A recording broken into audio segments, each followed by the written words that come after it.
disadvantage. Their slogan was, "We come to work." That's what Detroit about. That's why they used it. It's a team thing. They won 2 championships, a team. There was no star.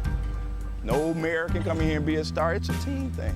No governors can come here and think you can do it by yourself. It's a team thing. You got communities. They got ideas too. The only thing wrong with Detroit, people had lost hope here. Residents, city workers, so much corruption, they lose hope. But I grew up here. I love this city. I think it can come back.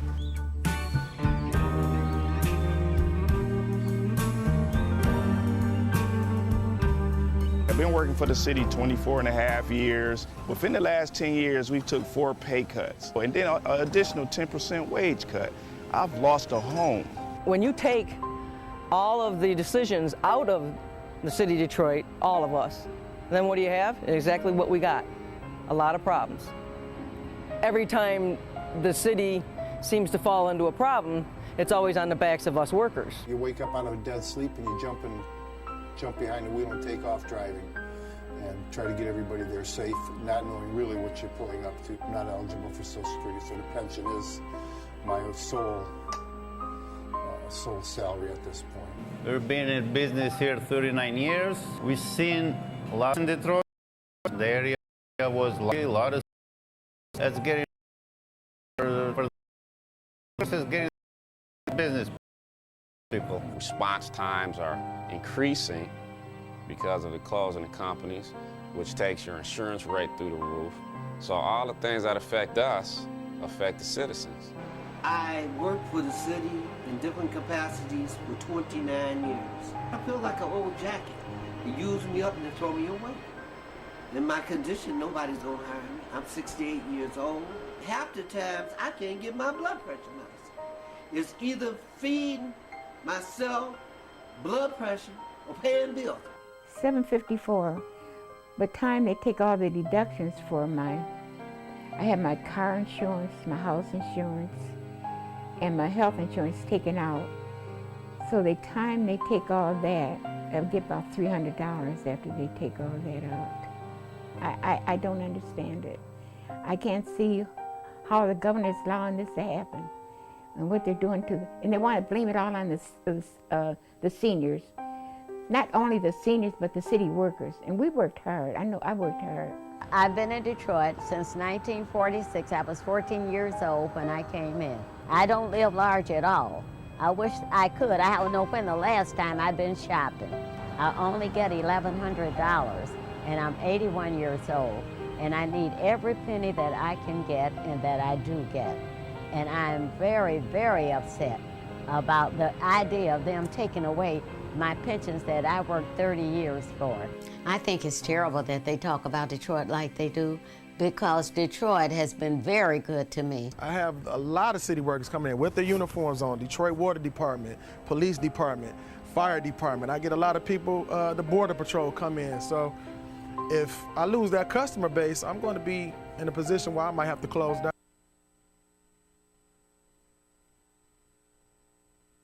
A big day here on Free Speech TV, and a lot of news out there to talk about.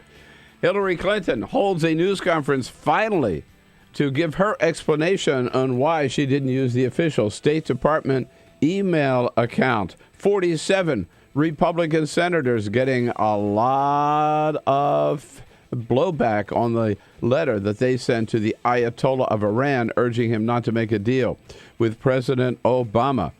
Mitch McConnell says he will schedule a vote next week on the confirmation of Loretta Lynch as the next Attorney General of the United States. Bibi Netanyahu may go down. The polls are very, very close. And now Bibi, who used the United States Congress as a prop for his re-election campaign, is complaining there's a worldwide effort to defeat him. He asked for it. He got it. And the city manager of Ferguson, Missouri, resigns, just basically realizing what a total mess he has made of that situation out there. There is only one place that you can find out all the news that's happening, like today.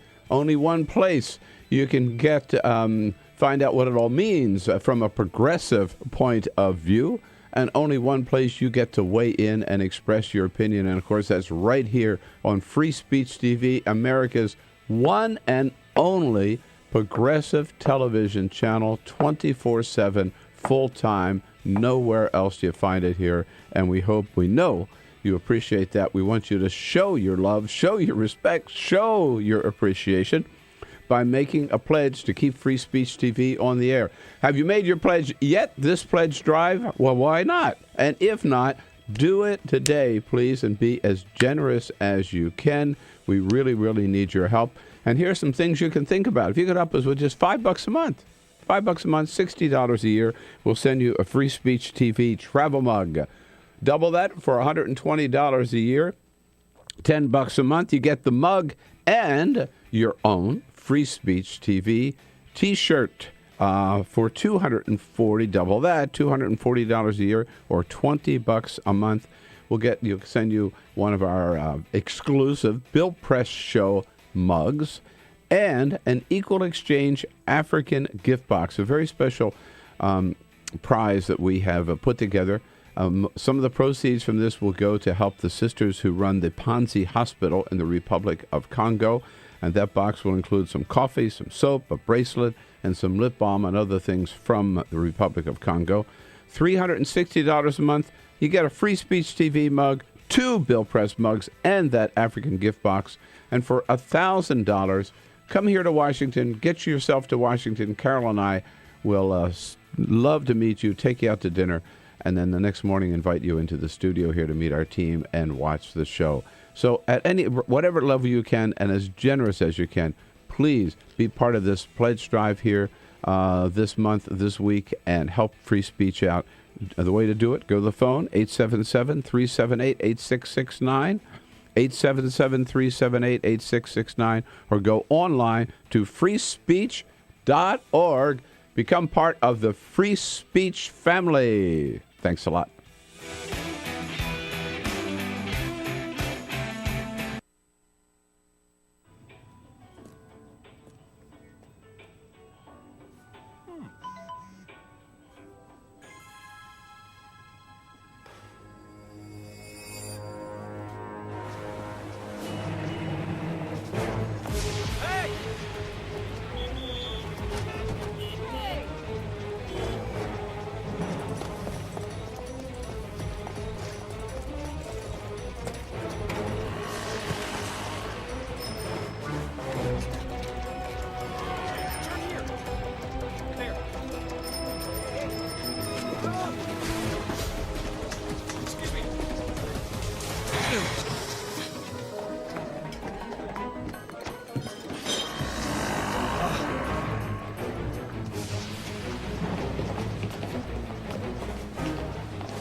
So, same time next week? Well, of course. Put away a few bucks, feel like $1 million. For free tips to help you save, go to Feed the Pig. So, I'm kind of new here, but I've noticed a trend. My human does this funny thing where she goes around and gets all my toys, and then she hides them in that basket by the door. You know, but it's always the same basket, and it's always in the same place. And then she acts so surprised when I find them, but, you know, she's putting them in the same basket. Again. It's like, hello, that's where you put it last time. You were the worst at hide and go seek.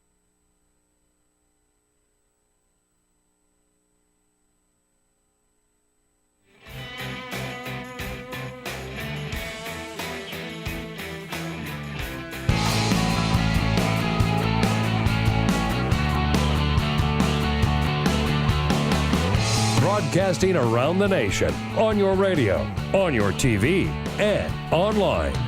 This is The Bill Press Show. Hillary finally speaks out about the big email scandal. Is that the end of it? What do you say? Hello, everybody. Here we go on a Wednesday, middle of the week, Wednesday, March 11. How about it? To see you today. And here we are together again for the next 3 hours here on your local progressive talk radio station, kicking off the day the progressive way with all the news of the day, our commentary, and yours. We got it covered. All the big stories of the day. Hillary's big news conference yesterday up in New York City. Continuing flap here in Washington, D.C. about the big letter that 47 Republican senators sent to the Ayatollah of Iran, telling him not to make a deal with President Obama because you can't trust Obama, basically. I call it treason. And now there are reports that that letter actually broke the law. The city manager of Ferguson, Missouri, has resigned, and Mitch McConnell has said he will hold a vote next week on the confirmation of Loretta Lynch as our next attorney general. That's just part of the news of the day we'll be talking about, and look forward to hearing from you as to what you think about everything that's going on. Give us a call at 866-55-PRESS. Send us your comments. I mean, you know, be part of the program here. Give us a call, 866-55-PRESS. Send us your comments on Twitter. It's the least you could do, at BP Show, or on Facebook at facebook.com/Bill Press Show. Looking forward to diving into the news of the day with you, our entire team, Peter Ogburn and Elisa Murphy. Hello, Bill. Hey, good morning. All right. Here we are. Rained all day yesterday. Yeah, mess. I know. But I'm all right with that, frankly, because I feel like this is just washing away the snow. Better than snow. That's still on the ground, ushering us into spring. I'm okay with it. I'm all right with it. All right. At least, I don't love it. Yeah. But I can deal with it. This is messy. Elise Cruz, ready to take your calls. Remember, 866-55-PRESS. Keep those phones ringing. And Cyprian Bolding. He's the one that we count on to get us up on the video for Free Speech TV and worldwide for our video stream, TawkrTV, youtube.com/Tawker, TAWKRTV. How about it? You know, we missed, I can't believe it. We always celebrate the birthdays around here, right? Yeah. You know, when they come along, and usually have John Boehner in this. We missed one yesterday. Did we? We missed a big one yesterday. It was thanks to David Letterman. We found out about it. You know what? Here's something you don't know. Today would have been the birthday of Osama bin Laden. Today would have been Osama bin Laden's birthday. There it is. And it makes me remember when SEAL Team 6 threw him a surprise party. Do you remember that? A birthday to remember. Yeah. He won't remember that one. We remember that one, though. Yeah, absolutely. Hey, what a big day today. We got David Jackson from the White House. Covers the White House for USA Today, of course.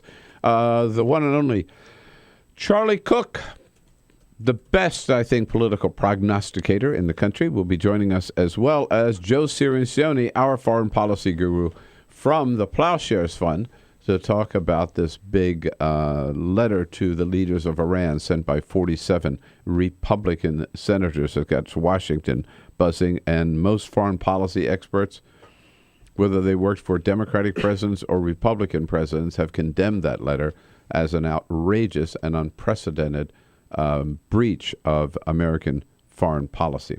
We'll get to all of that and Hillary's news conference yesterday. But first, this is the Peter. Full Court Press. Just a couple of other stories making news. The Misuse of Drugs Act of 1977 took place in Ireland in 1977. But yesterday, a judge ruled that it was unconstitutional. And that means... What's that? Yeah. For just a couple of days, substances such as ecstasy and magic mushrooms are legal in Ireland. Why? Now, here's the loophole. So they put all these controlled substances under this list of drugs that were to go on this list of things you couldn't use under the Misuse of Drugs Act of 1977. And a judge found that these substances, like ecstasy and magic mushrooms, to be specific, ketamine, another one, hallucinogenic type drug, did not qualify to go on that list. So he struck it down. So that means that the government is kind of swinging into action to try and put together some sort of a law to stop those from being legal. But for the next, 2 days, totally legal. You want magic mushrooms, you want ecstasy, you want Special K, whatever you need, they got it in Ireland, and it's totally legal. Well, it seems to me that this St. Patrick's Day would be a good day to be in Ireland. Yeah. It'll be the best St. Patrick's Day you'll never remember. Yeah. Last night, the Cleveland Cavaliers taking on the Dallas Mavericks, and LeBron James showed up without his headband. No. He plays with a trademark headband. Yeah, right. He took it off. He didn't start the game without it, and that certainly without the headband. wasn't a problem for him last night. He scored 27 points, and in the process, passed Mark Price for the most assists by a Cleveland Cavalier. Broke the franchise record last night, 4,207 assists for LeBron James' career. The Cleveland Cavaliers went on to dominate that game, 127-94. Maybe he should leave the headband off. He might just leave that headband off from here on out. And a new U.S. Geological Survey put out yesterday shows that the chance of a magnitude 8.0 earthquake or greater hitting California has risen from 4.7% to 7%. A large jump. Scientists say, and I'm reading from the LA Times here, say that the reason for the increased estimate was because of the growing understanding that earthquakes aren't limited to separate faults, but can start on one fault and jump to others. So the result could be multiple faults rupturing in simultaneous megaquake. So, just saying, people of California, your chances of a big earthquake just got... Having lived there for 30 years and having experienced many earthquakes, you just sort of, you hear that and you just go on with life as usual. There's nothing you can do about it. Right. All right. And to be fair, it's still only a 7% chance. So it's still a pretty small chance. You just live with the reality that someday it's all going to fall into the sea. Right. And there'll be great beachfront property available in Nevada. There you go. There you go. All right. Yes, indeed. The long-awaited event happened yesterday. Wasn't announced until yesterday morning that the former Secretary of State, Hillary Clinton, would hold a news conference to address questions about why she chose to set up her own personal email account and use that exclusively when she was Secretary of State, rather than use the official State Department email system. We know what happened, but we weren't sure exactly why until she spoke yesterday. There was a horde of reporters. Because she held the news conference at the United Nations, they were mostly UN reporters. I think most of them were there out of curiosity. But a couple of dozen outside New York who cover American politics reporters did manage to get in. They asked most of the questions. And, of course, her news conference came 10 days, almost 2 weeks after this story first broke in the New York Times, where everybody had spoken out about it except her. So let's hear, first of all, I hope you saw part of the news conference at any rate, or have heard parts of it. Here is what she said. Among other things, she insists that she did not break any rules or regulations. I fully complied with every rule that I was governed by. Every single rule she was governed by. There's still a question mark on that one, but there's her assertion. And she says, okay, the question, why? Why? That's what we've been all asking. Why did you choose to do this? She says, here it is in one word. I opted for convenience to use my personal email account, which was allowed by the State Department. Convenience. She said it was inconvenient for her to carry two devices. Why should I have to carry two phones? Why should I have to carry a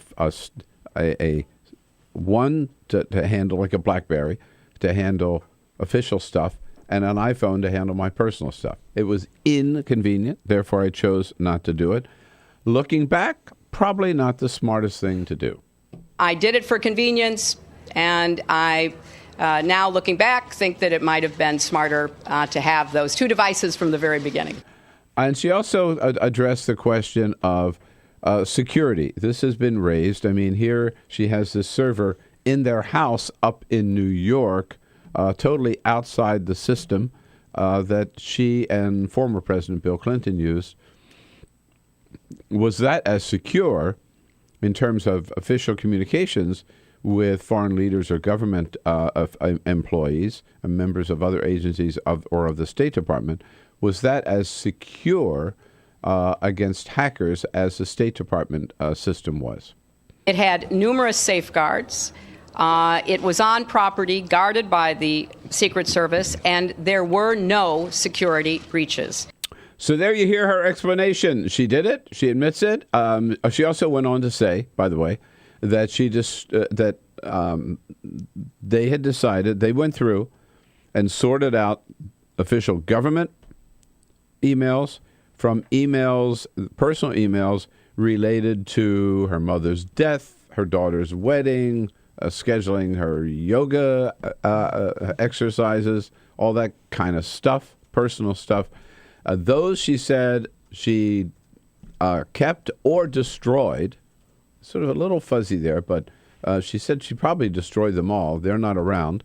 The others she sent to the State Department, and she rejected the idea that any third party should be able to come in and review all of her emails and make sure that all the ones that should have gone to the State Department did go to the State Department. So my question to you is, does that resolve it for you? Does that settle it? Does that answer all your questions? Again, she said, yes, I did it. I did it out of convenience. It was probably a mistake, but I didn't break any rules or regulations, certainly didn't break the law. And basically, she says, it's done. It's over with. I've sent the State Department anything that was of an official nature, and I'm not sending anything of a personal nature. In fact, they've probably already been destroyed. That do it for you? 866-55-PRESS, 866-55-77-377. I must say, however, I think there are still some unanswered questions here. One, just the very fact, the question, well, let's start with the rules and regulations. There was a rule. We've cited it. Ruth Marcus cites it in this morning's Washington Post. There was a rule that if you're an employee of the State Department, of any government agency, and you're doing official business on email, those emails have to be saved in the agency archives.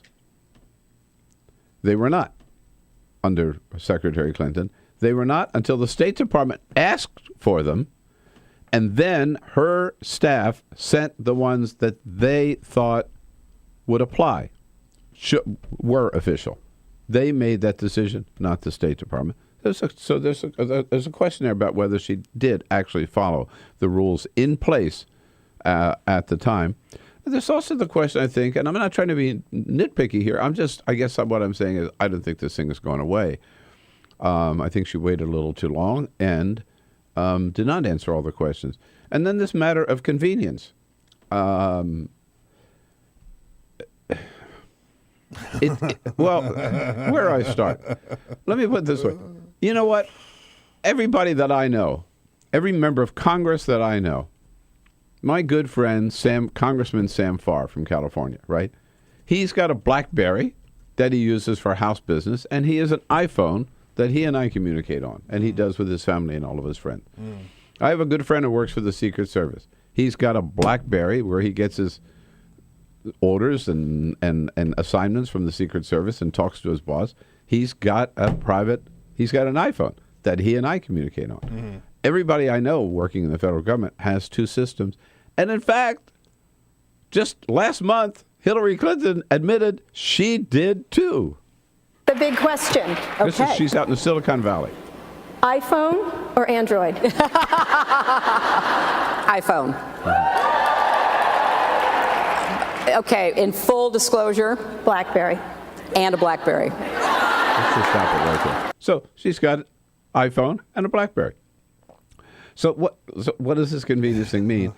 Plus, I'd have to add, if the rule says you have to use an official system and so that all your emails are saved, Can you just opt out of it because it's inconvenient? It wasn't ambiguous to anybody else in the Right. administration, right? Like, there are plenty of other people who have said, like, yeah, we know we had to use this government email. And I also find this a little difficult. So, by the way, next time you're stopped for speeding, tell the police, it's just so inconvenient to have to go 55. I mean, I don't think you get very far with that, right? Yeah. Yeah. I mean, it's It true, is inconvenient. but it's not going to get you Okay. very far.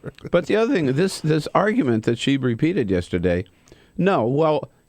I wasn't using the government system, but the people I was sending emails to did work for the State Department. Therefore, they were saved through their email. In other words, it's the indirect approach. So indirectly, I was following the regulation, right? That does not absolve you of the responsibility to follow the regulation. Look, I think she did a good job yesterday. She was lawyerly. She was on top of it. She didn't look flustered. But I don't think she answered all the questions. Do you? Is it over as far as you're concerned? 866-55-PRESS. Let's talk about it. That's what everybody's talking about here in Washington today and around the country today on this Wednesday, March 11. This is the Bill Press Show.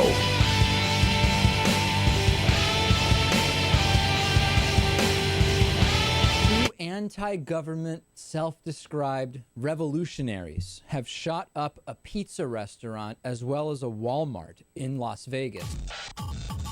The internationally syndicated political series, The David Pakman Show, provides progressive talk, analysis, and interviews with the nation's youngest radio and television host, David Pakman. Find out more and catch up on all the latest episodes by visiting our website at freespeech.org. A big day here on Free Speech TV and a lot of news out there to talk about. Hillary Clinton holds a news conference finally to give her explanation on why she didn't use the official State Department email account. 47 Republican senators getting a lot of blowback on the letter that they sent to the Ayatollah of Iran urging him not to make a deal with President Obama. Mitch McConnell says he will schedule a vote next week on the confirmation of Loretta Lynch as the next Attorney General of the United States. Bibi Netanyahu may go down. The polls are very, very close. And now Bibi, who used the United States Congress as a prop for his re-election campaign, is complaining there's a worldwide effort to defeat him. He asked for it. He got it. And the city manager of Ferguson, Missouri, resigns, just basically realizing what a total mess he has made of that situation out there. There is only one place that you can find out all the news that's happening, like today. Only one place you can get find out what it all means from a progressive point of view.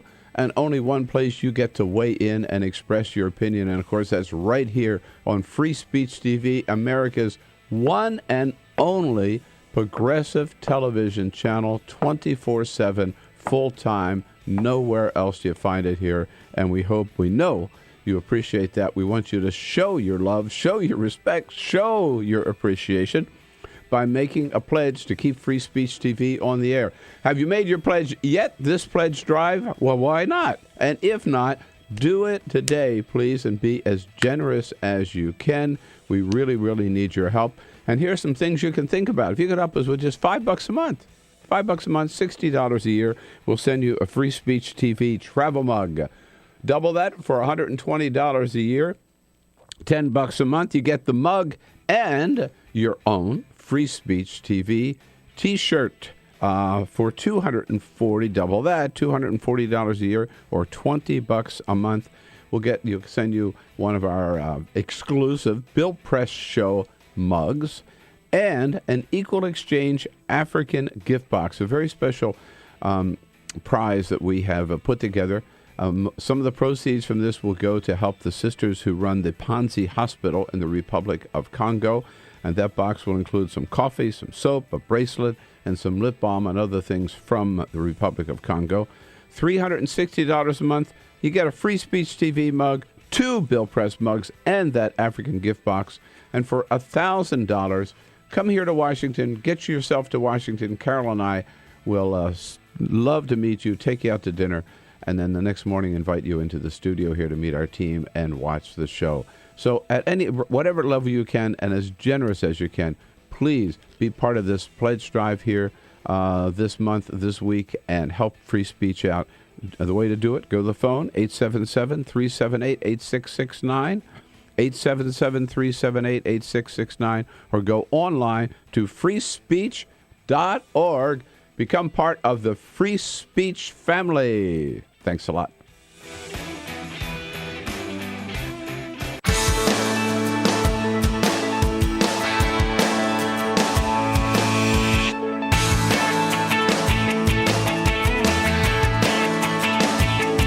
This is the Bill Press Show. 27 minutes after the hour. Overall, on the Hillary emails, as I said before, I just want to repeat, is this fatal? No. Does this mean she can't get elected? No. Did she break the law? No. But, it's just so sloppy and so unnecessary. That's what I don't like about it.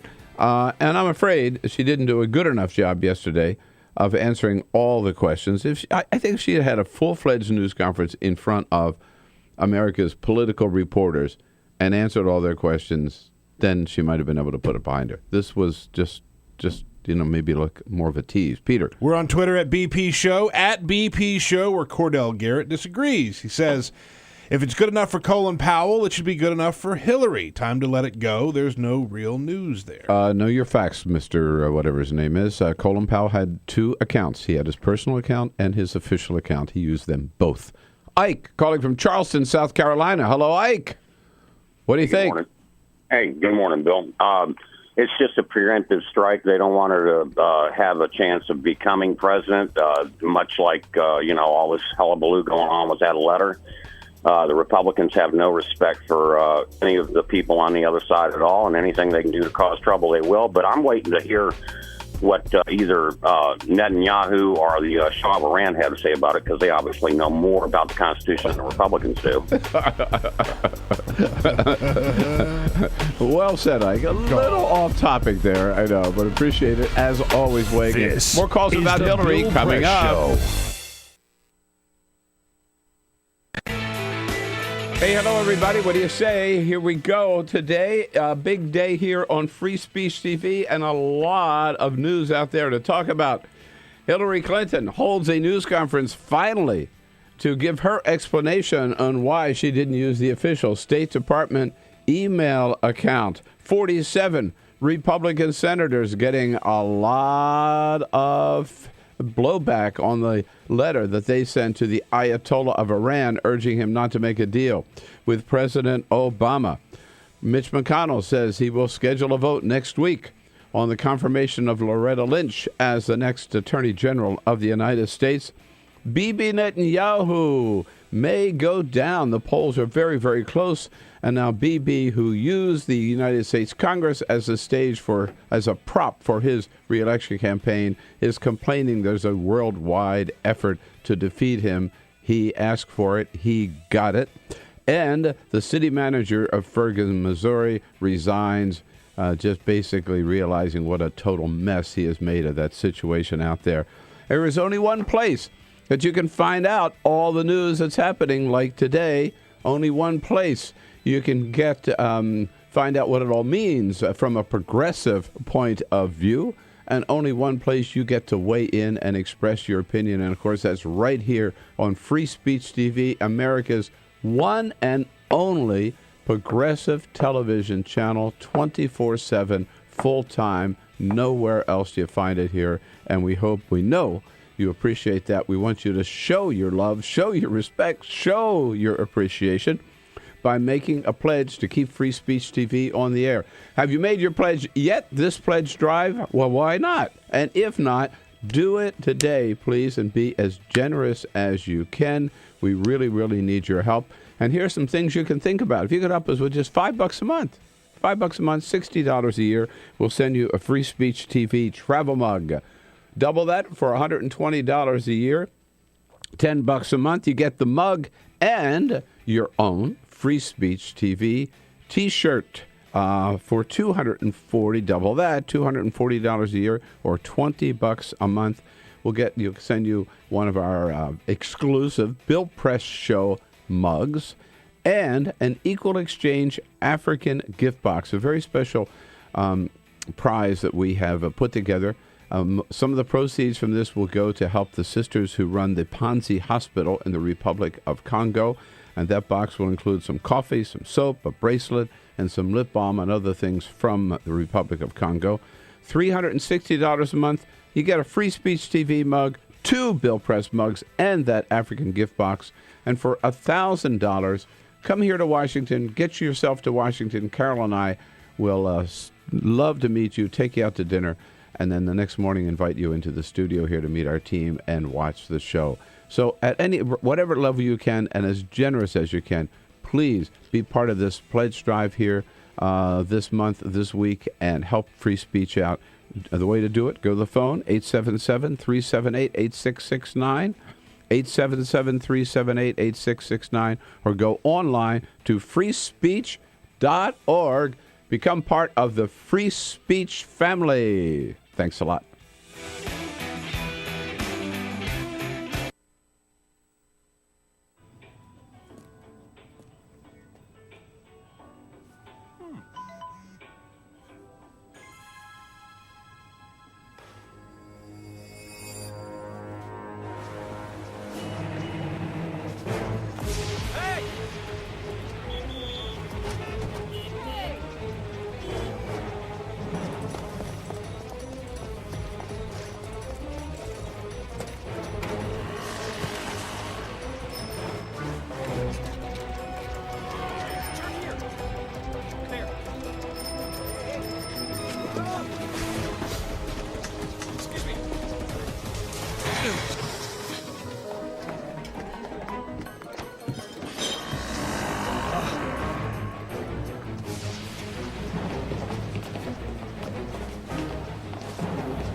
So, same time next week? Well, of course. Put away a few bucks, feel like $1 million. For free tips to help you save, go to Feed the Pig.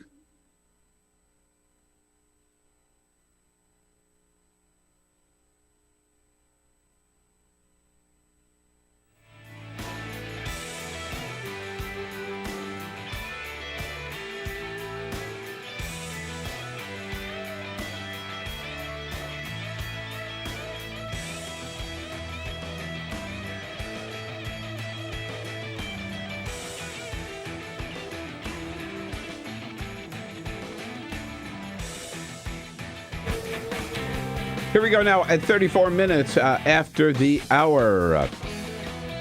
The day after, former Secretary of State Hillary Clinton, soon to be Democratic candidate for president, supposedly now just a couple of weeks away. In early April, she is going to make it official. And she wanted to get this email scandal behind her, of course, before she does and stop talking about it. Decided to hold a sort of hastily called news conference yesterday afternoon after a speech she gave at the United Nations on women's rights, where, again, Secretary of State Clinton told us that she, had decided out of a matter of convenience to have only her one private email system, to use that exclusively. She said it wasn't that big a deal because most of her emails went to other employees of the State Department anyway. So those emails would have been captured that way. She says, looking back, it was probably not the smart thing to do, but there was no security breach. And she has turned over, she says, to the State Department, anything that had anything to do with official business. She only kept the emails that had to do with her personal life. Does that resolve all the issues? 866-55-PRESS. Do you think it goes away? Just trust what she says. Come on, all those emails that are deleted and gone forever, there's nothing for you to see in there. Trust me. Just trust me. Just trust me. That's the fallback position for all politicians in the end is trust me. Patricia, 866-55-PRESS. My question to you, is this the end of the road for this email scandal? Patricia's in Youngstown, Ohio. What do you say, Patricia? I'm very satisfied with Hillary's speech. She answered it for you, right? She answered it because it's not uncommon for people to, in politicians, to have 3, 4, 5 separate cell phones. You can't ask her to turn hers over to a third party without asking other politicians up in the White House, up in Congress and whatnot, to dump over all their other phones. But it doesn't answer. So why did she say she only wanted one phone? You're right, by the way. It's very convenient. My employer gave me a phone. I had a phone. It's very convenient for me to use my phone, to picking up these different phones. Yes, Patricia, but you are not Secretary of the Secretary of State, right? I mean, she has an official government function there that and responsibility you don't have in your job, right? Wouldn't you agree? Repeat that. I say she was Secretary of State. You're not. She had an official government responsibility, which you don't have in your job. That is correct, but those up in the White House, they all have 2, 3, 4, sometimes 5 phones. Yeah. Those people in Congress, Senate, they all carry these phones. Okay. And they handle all kinds of business on all of them. Well, Patricia, you're right about the fact that they all have multiple phones. The president has a BlackBerry, and he's got an iPhone. Members of Congress, they are given a BlackBerry that they use for any communications they get as a member of Congress come on that BlackBerry. Mm-hmm. If they're called to vote, if they're told there's a committee hearing, it's all that business is on the BlackBerry. They also have iPhones, which they use for their family and for their friends. And, David Vitter would probably use to make his dates with prostitutes. But the point is, Hillary Clinton said she didn't want to do that. She said it was inconvenient for her to do that. She just used one, right? She said that. That's what she said. She said, I just didn't want to mess with 2 phones. I didn't want to have to carry 2 phones. And we're saying it's not such a big deal. Everybody does it. Everybody else does it. Patricia made that point. By the way, the New York Post, just a reminder that when the New York Post gets it, they hit it out of the park. Their headline this morning is a picture of Hillary. Hillary reveals she erased 30,000 emails, and the headline is, "Deleter of the Free World." Yeah. Pretty good. The tabloids between the New York Post and the New York Daily News. Oh, man. It's worth every day just checking to see what they do on the front page because they usually hit it pretty good, as did the New York Daily News yesterday, talking about the letter that the 47 senators sent to the Ayatollah of Iran, where they just had the pictures of Mitch McConnell and Tom Cotton and Ted Cruz and Rand Paul and the big word traitors. Headline, traitors. This is all. Yeah. Right. Back to Hillary here with Mary in Woodbridge, Virginia. Hi, Mary. Hi, Bill. Hey, listen, I know the Hillary thing is big, but the right-wing nut people, let them continue to talk. We need to talk about Tom Cotton. That's the important thing. The Hillary thing, there's a lot of things about Hillary. Yeah. But the Tom Cotton thing right now, that needs to... We can't let him get away with this. Absolutely. We're not, we're starting here with Hillary, but Mary, I have to tell you that we are going to talk Tom Cotton at the top of the next hour, and then in our third hour together today, Joe Cirincione from the Ploughshares Fund is coming in to talk exclusively about Tom Cotton. Yeah, no, I said it yesterday. I still think and would argue that what they did is treason, and they should not be allowed to get away with it. And on that point, Peter King yesterday, head of the House Intelligence Committee. Well, he was head of the House Intelligence Committee, but he's sort of the preeminent Republican member of Congress on foreign policy and intelligence issues. Yesterday, he said he would never have signed that letter if he were a senator. He thinks it was a big mistake. And the Wall Street Journal yesterday even editorialized that sending that letter was a big mistake. They called it a big distraction. And they said and made the point, which we made yesterday with Igor Volsky and others, that by sending that letter, these Republicans have turned the Iran thing into a partisan political issue, which is going to make it impossible if the Senate ever wanted to pull Democrats and Republicans together and override a presidential veto. They're not going to be able to do it now because of this boy senator from Arkansas who should have been told by Mitch McConnell, getting ahead of ourselves here, but he should have been told by Mitch McConnell, hey, kid, that's a stupid move. Don't do it. Instead, Mitch McConnell signed the letter. Right. So it's the kind of leadership. Okay. Yes. The bottom line here on Hillary is just wrapping up. We have not heard the end of this story. There is still some questions out there. This story is going to linger, unfortunately. I think the Secretary of State may have to hold one more news conference where she's at least where she just buries it once and for all. David Jackson from the White House. He has been at the briefings lately where Josh Earnest has been battered with questions about President Obama's email exchanges with the Secretary of State. And did the president know that when he responded to her, he was responding to her on her personal email, not official email? David Jackson covers the White House for USA Today and joins us next here on The Bill Press Show. A big day here on Free Speech TV and a lot of news out there to talk about. Hillary Clinton holds a news conference finally to give her explanation on why she didn't use the official State Department email account. 47 Republican senators getting a lot of blowback on the letter that they sent to the Ayatollah of Iran urging him not to make a deal with President Obama. Mitch McConnell says he will schedule a vote next week on the confirmation of Loretta Lynch as the next Attorney General of the United States. Bibi Netanyahu may go down. The polls are very, very close. And now Bibi, who used the United States Congress as a prop for his reelection campaign, is complaining there's a worldwide effort to defeat him. He asked for it. He got it. And the city manager of Ferguson, Missouri, resigns, just basically realizing what a total mess he has made of that situation out there. There is only one place that you can find out all the news that's happening, like today. Only one place you can find out what it all means from a progressive point of view, and only one place you get to weigh in and express your opinion. And, of course, that's right here on Free Speech TV, America's one and only progressive television channel, 24/7, full-time. Nowhere else do you find it here, and we know you appreciate that. We want you to show your love, show your respect, show your appreciation by making a pledge to keep Free Speech TV on the air. Have you made your pledge yet, this pledge drive? Well, why not? And if not, do it today, please, and be as generous as you can.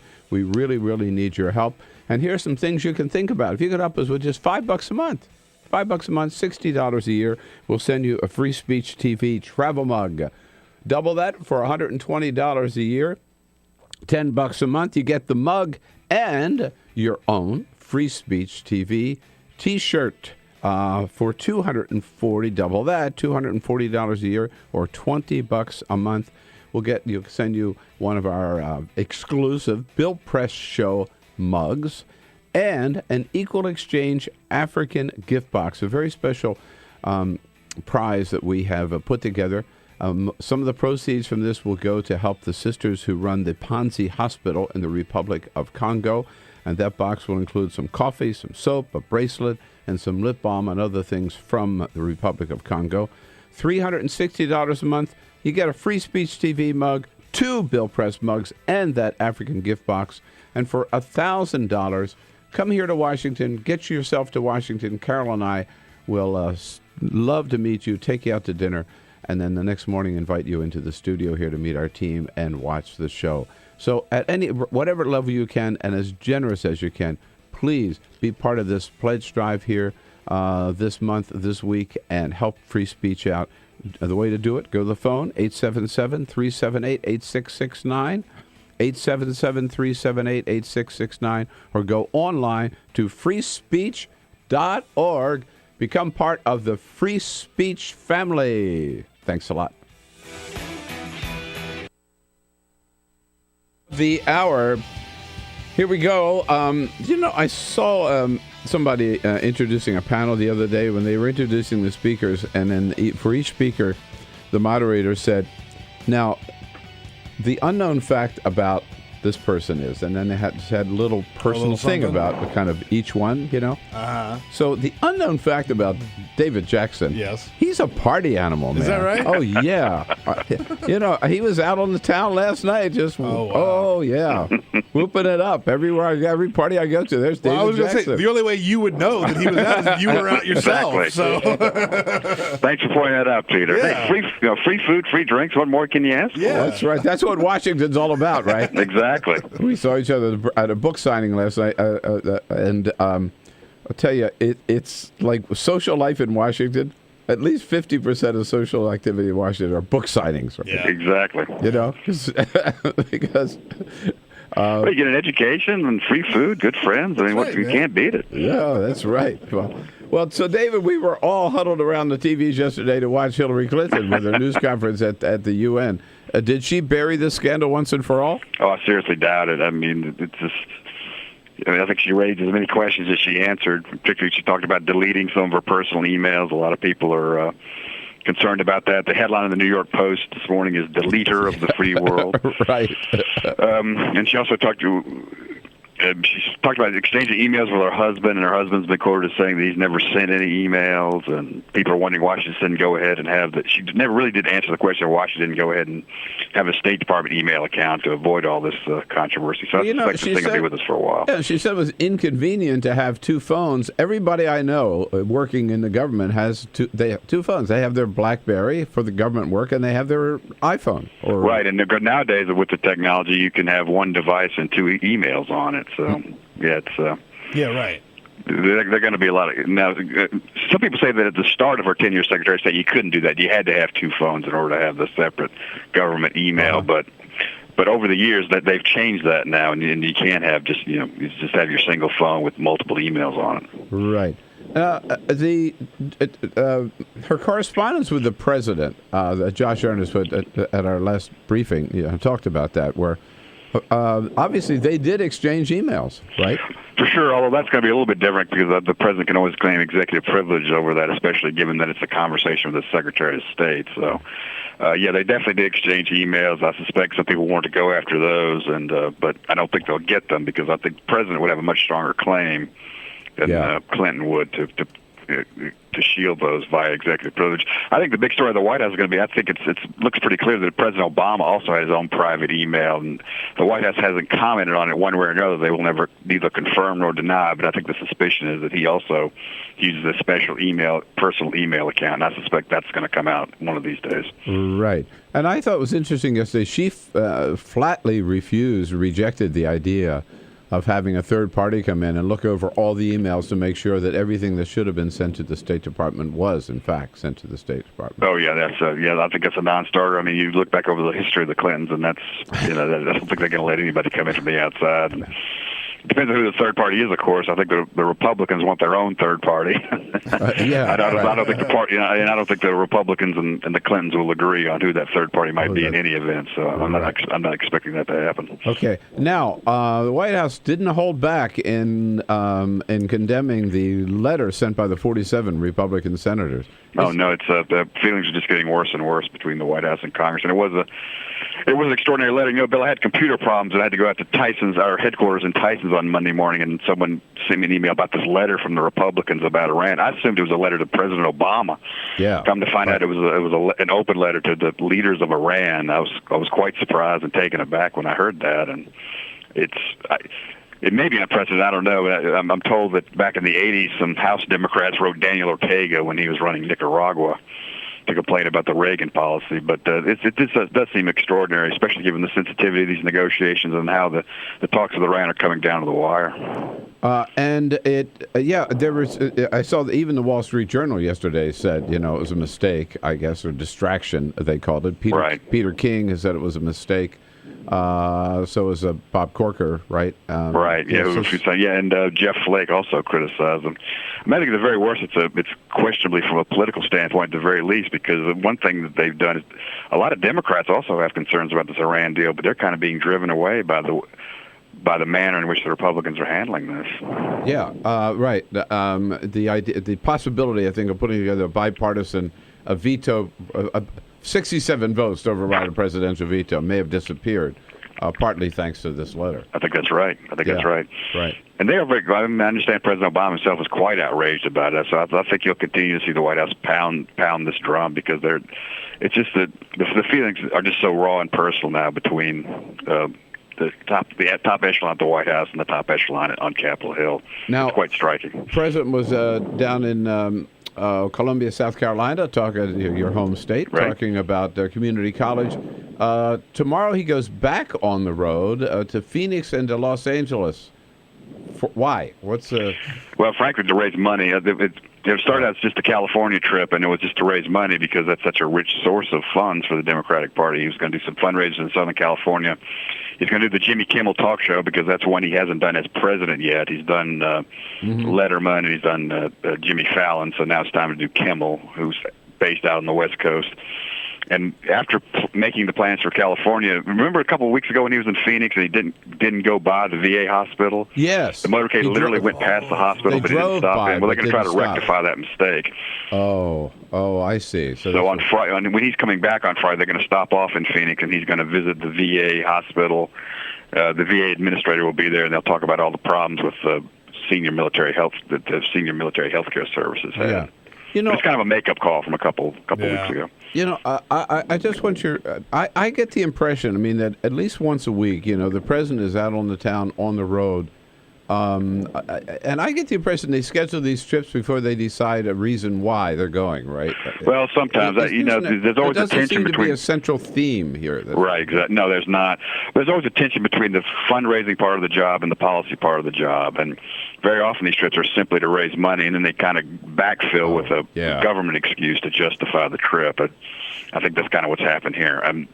I think this trip has a very specific purpose, and that's to raise money for campaigns, because the president's still even though he's in his last 2 years of his term, he's still a very good draw for Democrats. He raises a lot of money for the party, so they want him out there. Yeah, and he is commander-in-chief, and he's also chairman of he's the leading Democrat of the country. Right. He's got that responsibility. Yeah.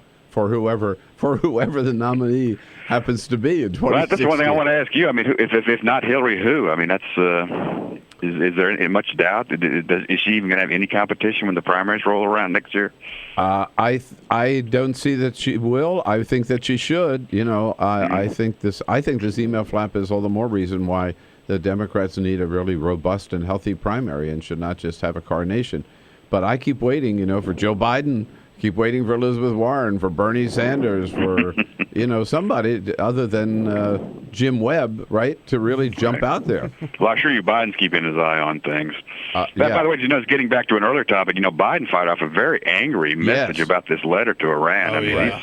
He's always been a defender of the Senate, including the Republicans over the years. But man, he really let go after seeing that. So he's pretty upset about the way things are going too. Yeah. Well, I would personally hope that he would up his thinking about a 2016 run, but he wants to run. It's a question of whether he feels like he can, whether he can run and make a go of it. Right. All right, Dave, we'll see you at noon today at the briefing here down at the White House. Thanks so much for getting up early for us this morning. Right, no problem, Bill. Thank you. You got it. David Jackson, USAtoday.com. This is the Bill Press Show.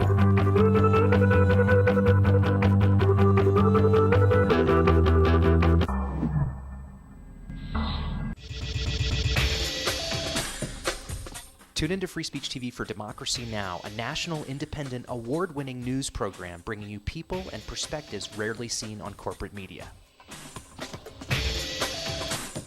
I'm the retired bishop with the Episcopal Church as the bishop for all chaplains in federal service. I read that there was a group of people that represented a sense of injustice that I had. We'd lost Zuccotti. There was a kind of a hope that maybe Trinity Church would be gracious and give refuge. this day where we would gather and demonstrate that Trinity was closing its ears to what was happening. We marched around the block, and I realized that, my goodness, they're carrying a ladder. And I thought, well, this is the moment.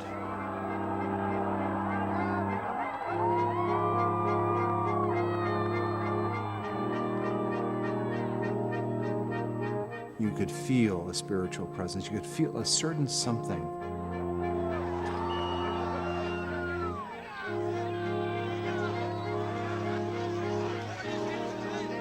And then the cops came in. It got brutal. I'm with you right here. Robin, I'm here. The church needed, in this moment in history, to stand alongside of these protesters. The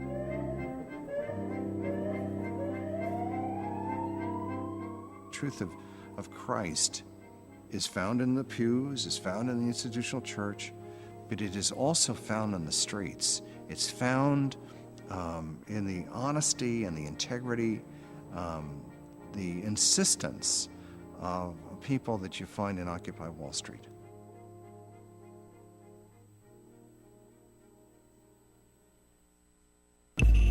Tune in to Gay USA with hosts Ann Northrup and Andy Hum for in-depth coverage of lesbian, gay, bisexual, and transgender news. Watch Gay USA every week, only on Free Speech TV. What the frack? What the frack? What the frack? What the frack? President Obama, are you fracking kidding me? Reopen the EPA studies. In Texas, Wyoming, and Pennsylvania. Fracking pollutes our oceans. Fracking poisons our water. Fracking makes climate change worse. Fracking relies on toxic chemicals that cause cancer. Ban fracking now. Ban fracking now. Go on. Ban it. Ban fracking now. Please.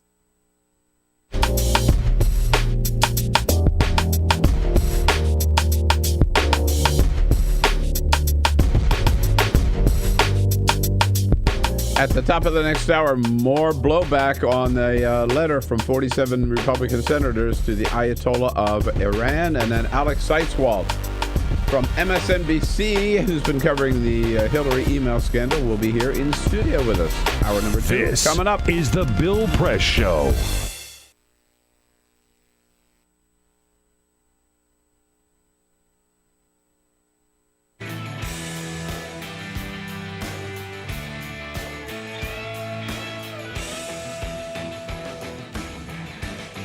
There are some moments You wouldn't let money just blow out of your house. So when your AC or heater is on, make sure the doors, windows, and fireplace flue are shut tight. If you're headed out, turn down the AC or lower the heat by 10 degrees. And always keep your water heater set at 120. A little bit of common sense goes a long way. Get more great tips at energysaver.gov. So, I'm kind of new here, but I've noticed a trend. My human does this funny thing where she goes around and gets all my toys, and then she hides them in that basket by the door. You know, but it's always the same basket, and it's always in the same place. And then she acts so surprised when I find them, but, you know, she's putting them in the same basket. Again. It's like, hello? That's where you put it last time. You were the worst at hide and go seek.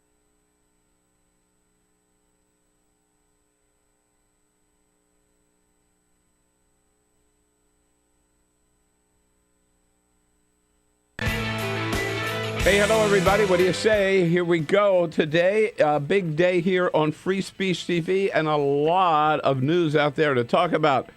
Hillary Clinton holds a news conference finally to give her explanation on why she didn't use the official State Department email account. 47 Republican senators getting a lot of blowback on the letter that they sent to the Ayatollah of Iran, urging him not to make a deal with President Obama.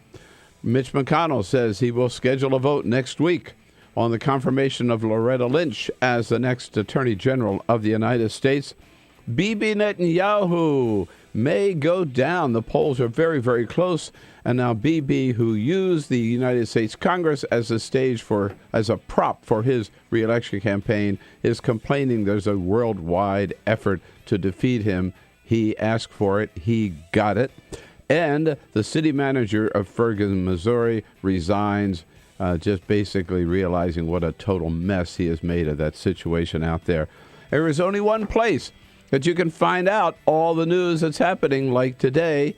Only one place you can get find out what it all means from a progressive point of view, and only one place you get to weigh in and express your opinion. And of course, that's right here on Free Speech TV, America's one and only progressive television channel, 24/7, full-time. Nowhere else do you find it here, and we know you appreciate that. We want you to show your love, show your respect, show your appreciation by making a pledge to keep Free Speech TV on the air.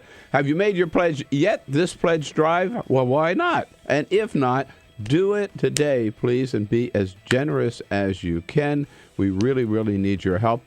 And here's some things you can think about. If you could help us with just $5 a month, $5 a month, $60 a year, we'll send you a Free Speech TV travel mug. Double that for $120 a year. $10 a month, you get the mug and your own Free Speech TV T-shirt for $240. Double that, $240 a year, or $20 a month. We'll send you one of our exclusive Bill Press Show mugs and an Equal Exchange African gift box, a very special prize that we have put together. Some of the proceeds from this will go to help the sisters who run the Panzi Hospital in the Republic of Congo. And that box will include some coffee, some soap, a bracelet, and some lip balm and other things from the Republic of Congo. $360 a month, you get a Free Speech TV mug, 2 Bill Press mugs, and that African gift box.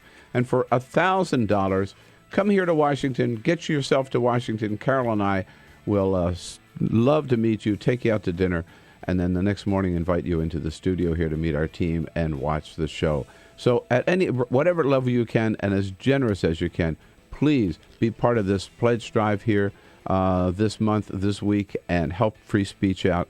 The way to do it, go to the phone, 877-378-8669, 877-378-8669, or go online to freespeech.org. Become part of the Free Speech family. Thanks a lot.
So, same time next week?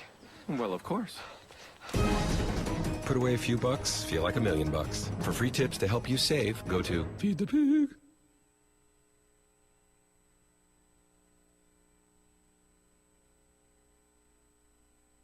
What the frack? What the frack? What the frack? What the frack? President Obama, are you fracking kidding me? Reopen the EPA studies. In Texas, Wyoming, and Pennsylvania. Fracking pollutes our oceans. Fracking poisons our water. Fracking makes climate change worse. Fracking relies on toxic chemicals that cause cancer. Ban fracking now. Ban fracking now. Go on. Ban it. Ban fracking now. Please. On your radio, on your TV, and online. This is The Bill Press Show. Hillary finally does it, holds a news conference, explains why she decided to use her personal email exclusively all the time she was Secretary of State. Did she resolve this scandal once and for all? Hello, everybody. That's the question everybody is asking here this Wednesday, March 11. And we're asking it here on the Bill Press Show. We are there with you, coming to you live on your local progressive talk radio station. Good to see you in Radioland across this great country of ours today. Everywhere there's a progressive talk radio station, we're there with you to chew on the issues of the day and to spit it all out with our comments and your opinions. We do that on your local progressive talk radio station and also on Free Speech TV. You got a satellite dish, the Dish Network, DirecTV. There we are with you. Plus, on the video stream, our video stream is worldwide, of course, anywhere you have an electronic device. You can just tune in to YouTube, youtube.com/TawkrTV, TAWKRTV. And with that note, we say hello to our team this morning, Peter Ogburn and Elisa Murphy. Hello, Bill. Hey, good morning. Alicia Cruz on the phones, because we want to hear from you about what all the issues mean to you and how to do so. Give us a call at 866-55-PRESS, or send us your comments on Twitter at BP Show, easy, at BP Show, on Facebook at facebook.com/Bill Press Show, on the radio and on TV, Free Speech TV, and that's the job of our videographer, Cyprian Bolding. So, if I'm not looking so good this morning, don't blame me, blame Cyprian, right? Probably doesn't have the watch out. Doesn't have the focus. Before we get into the rest of the news of the day, we want to update you on a very tragic story we've been following this morning. Overnight, a training mission down at Eglin Air Force Base in Florida. A Black Hawk helicopter has been confirmed did go down, and missing are 7 Marines and 4 soldiers who were on board that aircraft and presumably killed in that crash. There's a horrible, horrible story out of Eglin Air Force Base this morning. If we get more information, any confirmation of those deaths later in the program, we will let you know. Keep you on top of it. With that, we will move to some other stories of the day. Alex Seitz-Wald has been, he's MSNBC's person on. He's the Hillary reporter. He's the Hillary He's reporter. their Hillary guy. Yeah. He'll be here in studio with us to give us his take on the big news conference yesterday. Charlie Cook, the leading political prognosticator here in Washington, D.C., on top of every House race, every Senate race, every presidential candidate in the country, will be joining us as well. And Joe Cirincione from the Ploughshares Fund, our foreign policy guru, will be here along a little bit later in the program as well. So we got a full lineup, and we'll get right to the latest criticism directed at those 47 Republican senators who are cozying up to the Ayatollah of Iran. But first, this is the Full Court Press. Just a couple of other stories making news. There is a restaurant in Houston, Texas that is in a little bit of trouble. The name is Bombshells. It's known as a restaurant, one of these restaurants like Hooters that has buxom women serve you food. Well, a man by the name of Eric Layton went in there with his friend, and he was kicked out of Bombshells. Not because of bad behavior, not because he got too drunk, but because he had tattoos on his face. Really? Apparently, when you're a restaurant named Bombshells, that's far below the code of acceptable tattoos. So they asked him and his friend to leave. They had already started eating their meal. They said, don't worry about paying, but you need to leave. Because some people complained, apparently, about the face tattoo. I wouldn't really consider them to be the ultimate arbiter of moral conduct. And good taste. And good taste, yeah, you're right. exactly right. Did they say what the tattoos were? There's a picture of the guy, and I can't tell what the hell is on his face. It looks like one of those weird, like, tribal symbols, but he's got it on his cheek. I can't tell what it is. Look, the moral of the story is, honestly, don't get face tattoos. But if you do, you shouldn't get kicked out of a restaurant for it. So, Bill, do you remember the name Sydney Leathers? Sydney Leathers. That sounds like a porn name. Yeah. No, you're not far off. She is the woman that Anthony Weiner got caught sexting with and then went on to go and do a porn of her own. Yeah, Sydney Leathers strikes again. Democratic representative from Indiana. Justin Moed apologized for his sexting because he got caught sexting with Sydney Leathers. The story was broken by thedirty.com and Page 6. She has a habit of running in political circles now. She's friends and follows and tweets with a bunch of political reporters and politicians. And most of them know to stay far away from her. But apparently... So she got this congressman on the hook, Representative right? Justin Moed from Indiana did not get the memo. What a dummy. He's still got his job for now. And an interview in the Buenos Aires magazine La Carcova News with Pope Francis. He comes out swinging on politics. He has called for greater transparency in politics and said that elections should be free from backers who fund campaigns in order to prevent policy being influenced by wealthy sponsors. Sound familiar? Yeah. Wonder if he's going to bring that message to Congress when he comes here to Washington. Well, maybe he should walk across the street and take that message to the Supreme Court. There you go. Yeah. There you go. He's getting involved. He's clearly paying attention there to the political process. All right, Peter, thanks for bringing us up to date. Yes, indeed. Criticism still mounting and directed against the 47 Republican senators who decided to sabotage the negotiations with Iran underway now in Geneva, underway for a long time. This is the second round of negotiations.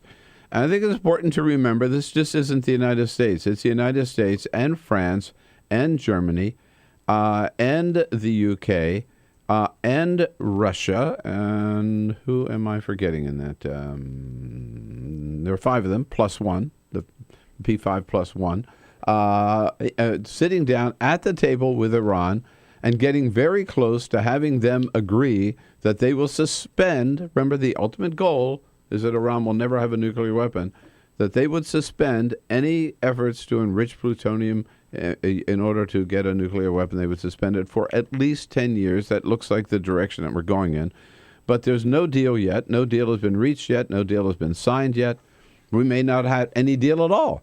Or we may have a deal that even the President of the United States says is no deal because it's not good enough.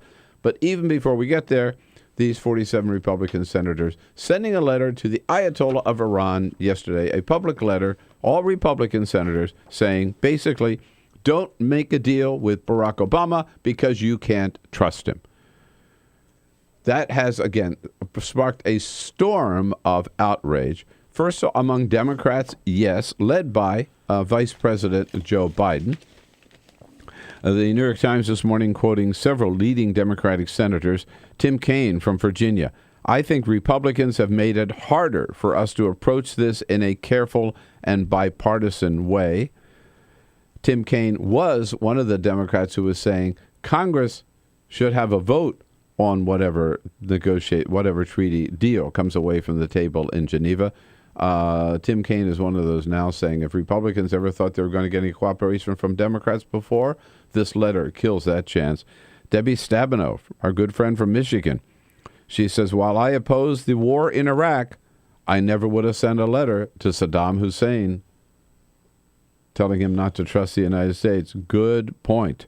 Senator Bill Nelson from Florida. We can disagree about specifics, but we still have to honor the institution of the presidency. These people have no respect for the presidency, no respect for President Obama, for sure.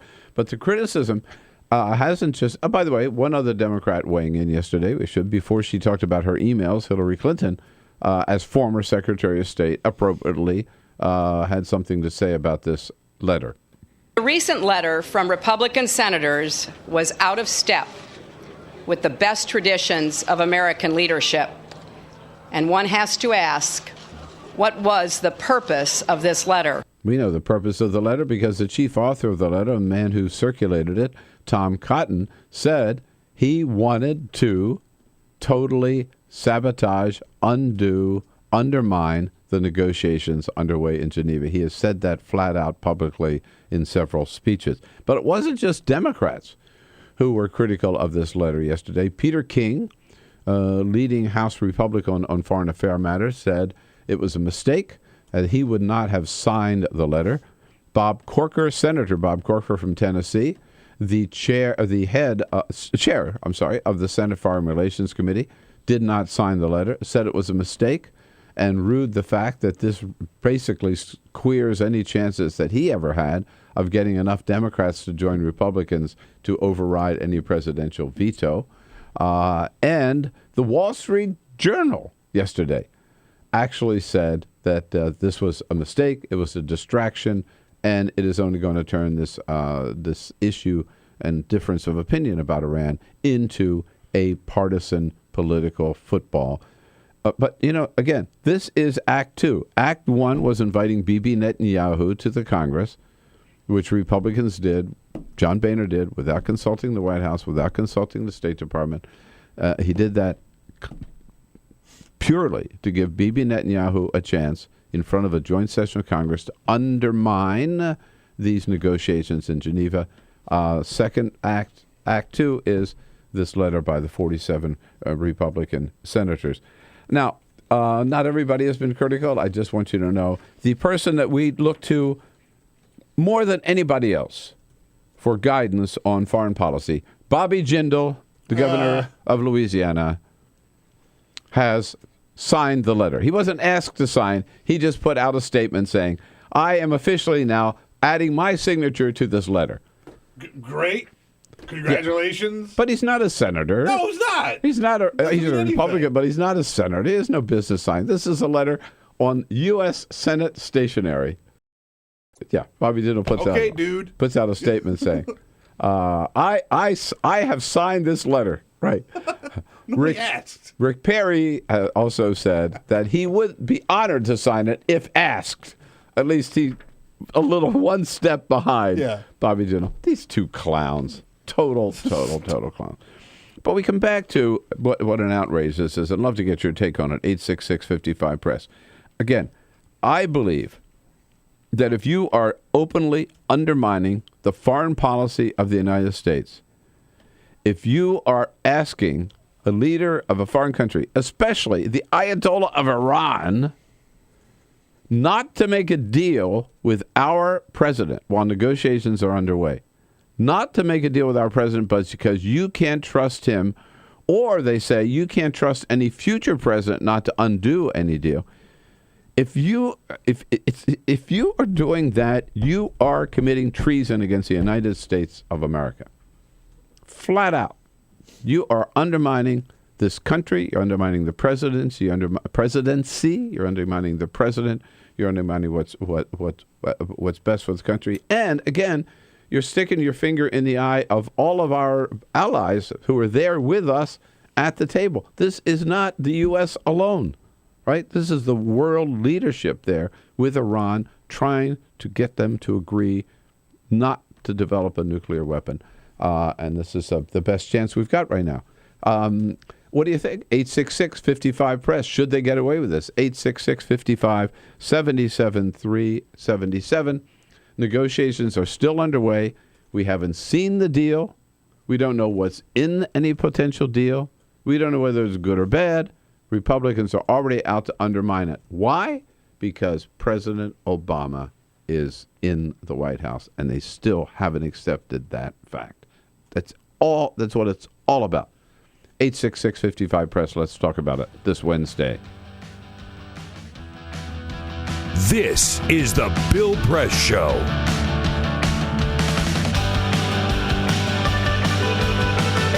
big day here on Free Speech TV and a lot of news out there to talk about. Hillary Clinton holds a news conference finally to give her explanation on why she didn't use the official State Department email account. 47 Republican senators getting a lot of blowback on the letter that they sent to the Ayatollah of Iran urging him not to make a deal with President Obama. Mitch McConnell says he will schedule a vote next week on the confirmation of Loretta Lynch as the next Attorney General of the United States. Bibi Netanyahu may go down. The polls are very, very close. And now Bibi, who used the United States Congress as a prop for his reelection campaign, is complaining there's a worldwide effort to defeat him. He asked for it. He got it. And the city manager of Ferguson, Missouri, resigns, just basically realizing what a total mess he has made of that situation out there. There is only one place that you can find out all the news that's happening, like today. Only one place you can find out what it all means from a progressive point of view, and only one place you get to weigh in and express your opinion. And, of course, that's right here on Free Speech TV, America's one and only progressive television channel, 24/7, full-time. Nowhere else do you find it here, and we know you appreciate that. We want you to show your love, show your respect, show your appreciation by making a pledge to keep Free Speech TV on the air. Have you made your pledge yet, this pledge drive? Well, why not? And if not, do it today, please, and be as generous as you can. We really, really need your help. And here are some things you can think about. If you could help us with just $5 a month, $5 a month, $60 a year, we'll send you a Free Speech TV travel mug. Double that for $120 a year, $10 a month. You get the mug and your own Free Speech TV T-shirt for $240. Double that, $240 a year, or $20 a month. We'll send you one of our exclusive Bill Press Show mugs and an Equal Exchange African gift box, a very special prize that we have put together. Some of the proceeds from this will go to help the sisters who run the Panzi Hospital in the Republic of Congo. And that box will include some coffee, some soap, a bracelet, and some lip balm and other things from the Republic of Congo. $360 a month, you get a Free Speech TV mug, 2 Bill Press mugs, and that African gift box. And for $1,000, come here to Washington, get yourself to Washington. Carol and I will love to meet you, take you out to dinner, and then the next morning invite you into the studio here to meet our team and watch the show. So at whatever level you can and as generous as you can, please be part of this pledge drive here this month, this week, and help free speech out. The way to do it, go to the phone, 877-378-8669, 877-378-8669, or go online to freespeech.org. Become part of the Free Speech family. Thanks a lot.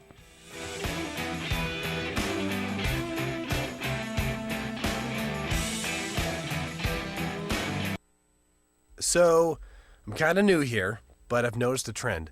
My human does this funny thing where she goes around and gets all my toys, and then she hides them in that basket by the door. But it's always the same basket, and it's always in the same place. And then she acts so surprised when I find them, but, she's putting them in the same basket. Again. It's like, hello? That's where you put it last time. You were the worst at hide and go seek.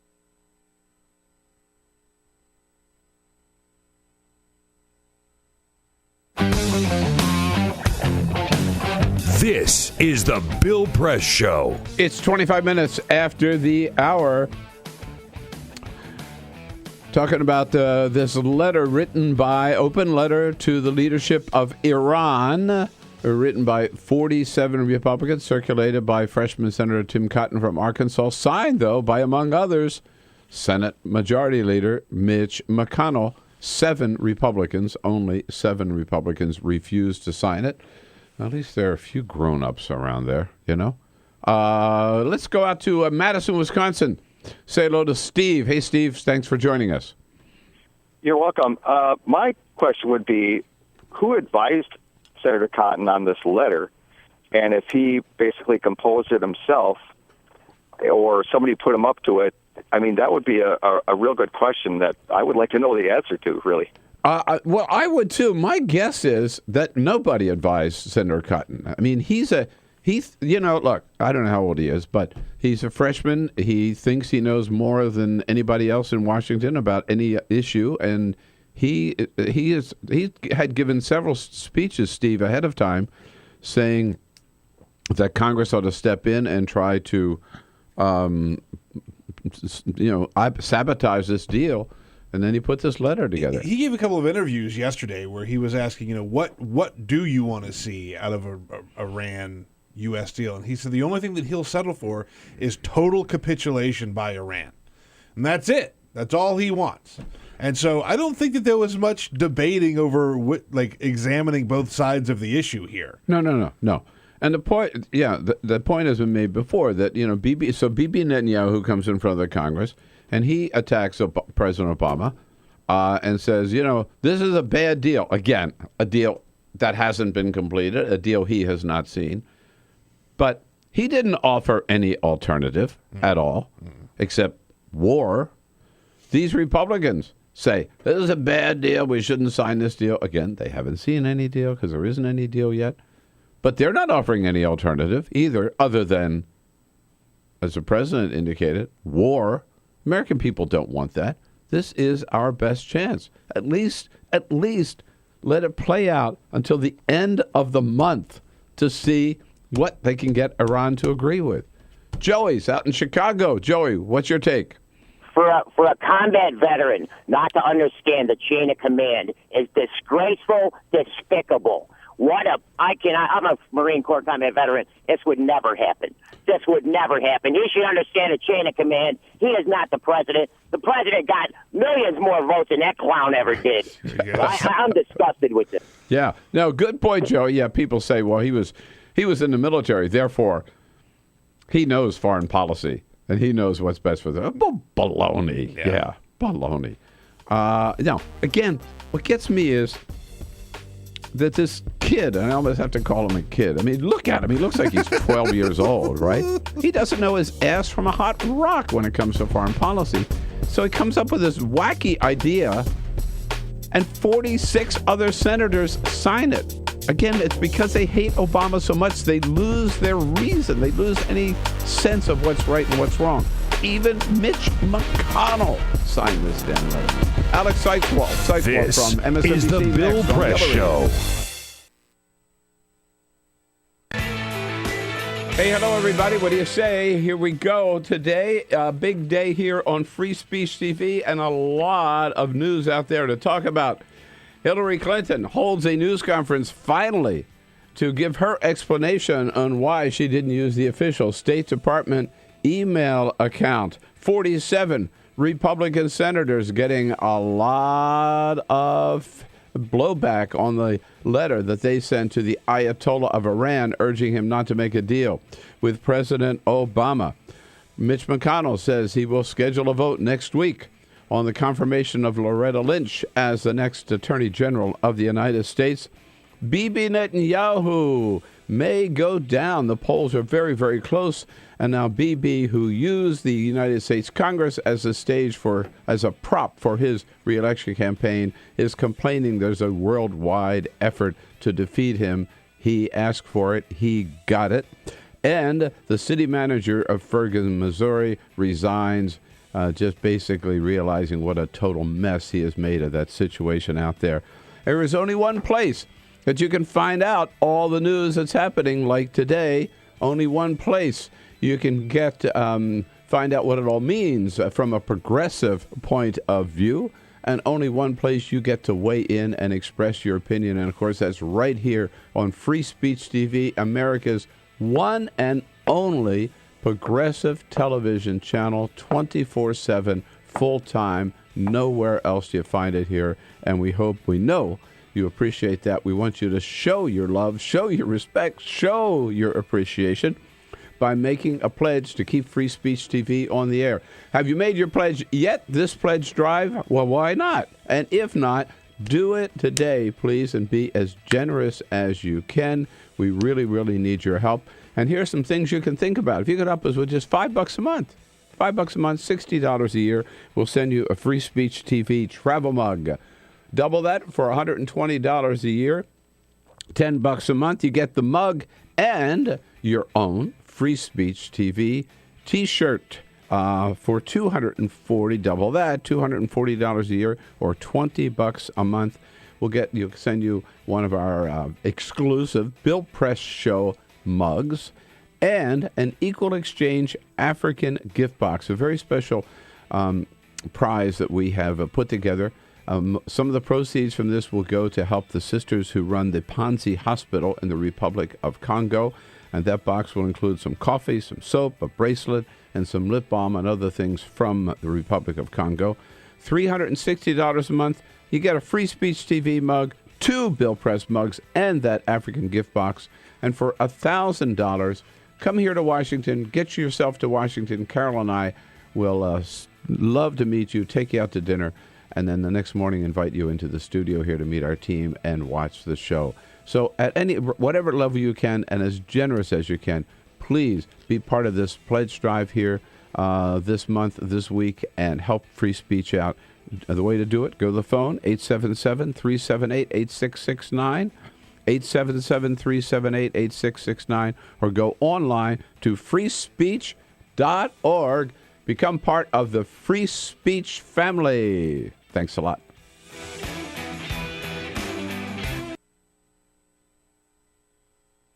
Two anti-government, self-described revolutionaries have shot up a pizza restaurant as well as a Walmart in Las Vegas. The internationally syndicated political series, The David Pakman Show, provides progressive talk, analysis, and interviews with the nation's youngest radio and television host, David Pakman. Find out more and catch up on all the latest episodes by visiting our website at freespeech.org.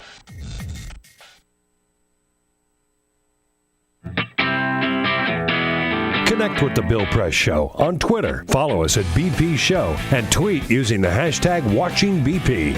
This is The Bill Press Show. What do you think? 33 minutes after the hour. It's The Bill Press Show on this Wednesday, March 11. Big event of the day yesterday, no doubt about it, at the United Nations, of all places.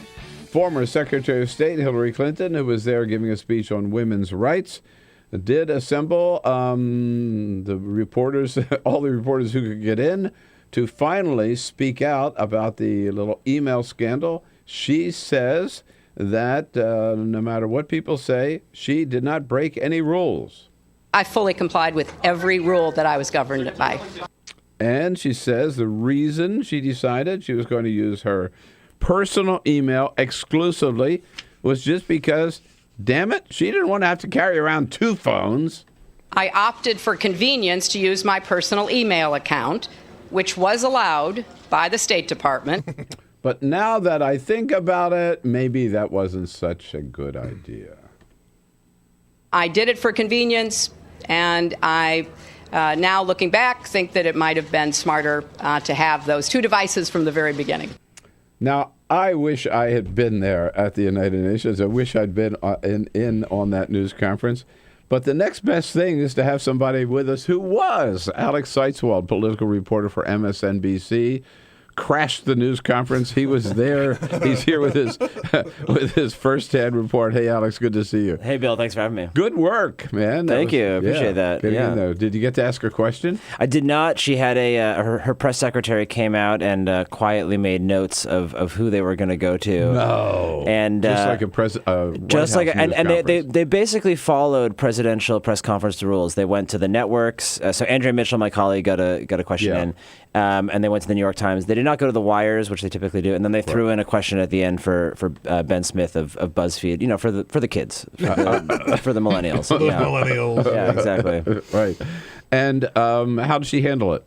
I thought she did pretty well. I obviously would have liked her to stay and handle a few more questions, but You have to keep in mind, she's pretty rusty here, right? She hasn't faced reporters since she left as Secretary of State. She briefly did a little scrum in Iowa last summer where she answered, a handful of questions. But she was pretty calm. She was very lawyerly. She did get testy towards the end. A couple of reporters really trying to push her and, try to get a little bit of rise at her. And she did get a little bit feisty over the emails. The questions were one from John Carl of ABC. The regulations were clear that you were supposed to be using an official email account. Even forget the law, but the regulations, the policy, and she kind of got a little bit pushed back on that. And then David Schuster also asked her about this former Ambassador Gratian, who was an ambassador to Kenya, who resigned after an Inspector General report criticized him for using a personal email account. So, was there any hypocrisy there? And she disputed that. But so you could tell she took the questions she wanted to take, and then people started yelling more questions, and she wanted to get out of there at that point. And that's where she started to get a little bit more feisty. Yeah, understandably wanted to get out of there, but at the same time, right, she had some... what about this question of the... Now, I mean, you've been reporting on this and doing a damn good job at it. So what about this question of the rules and regulations? I don't have it in front of me, but Ruth Marcus in the Washington Post this morning cites an existing rule when she was Secretary of State that they had to use an email system which recorded and saved all of their emails at the State Department. So did she or did she not break the rules at the time? Right. Well, I mean, to me, it's definitely a little bit of a gray area because I think we should be clear. You have three separate issues here. You have the law, you have rules like federal regulations, and then you have policy and decreasing importance in one. I think the law, she did not break the law. I think it's clear at this point, although the initial New York Times report did say that she might have violated the law. I think at this point it's clear she didn't. Regulation and policy, definitely unclear. She says, and her defenders claim, without a doubt that it was crystal clear that she did not violate anything. They say the key point is that you save the emails. So it doesn't matter where they go as long as you save them, and she had a practice for doing that. She would forward it to a state.gov email account, and she retained everything, which they then went through at the end. So that's, I think we're going to have to wait on the State Department review, which could take several months. They're going through all the emails that she's turned over, and then we might get some clarity here. But it's just, without, really being an expert on State Department email retention policy, it's hard to really say with much certainty. I think the bigger issue, though, that emerged from yesterday is that she said after she went through this process of turning over her emails to the State Department, she deleted the personal emails. There's half of the emails on the account, deleted them.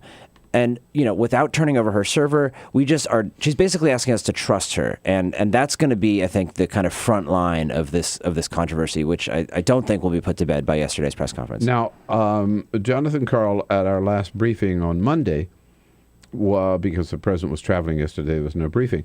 He was pushing this idea of a third, and he's not the only one, but he was asking Josh Earnest about this idea that a third party might come in, look over all the emails, which ones were given to the State Department and which ones were not, and make a final determination that everything that should have been given to the State Department was, in fact, sent over there.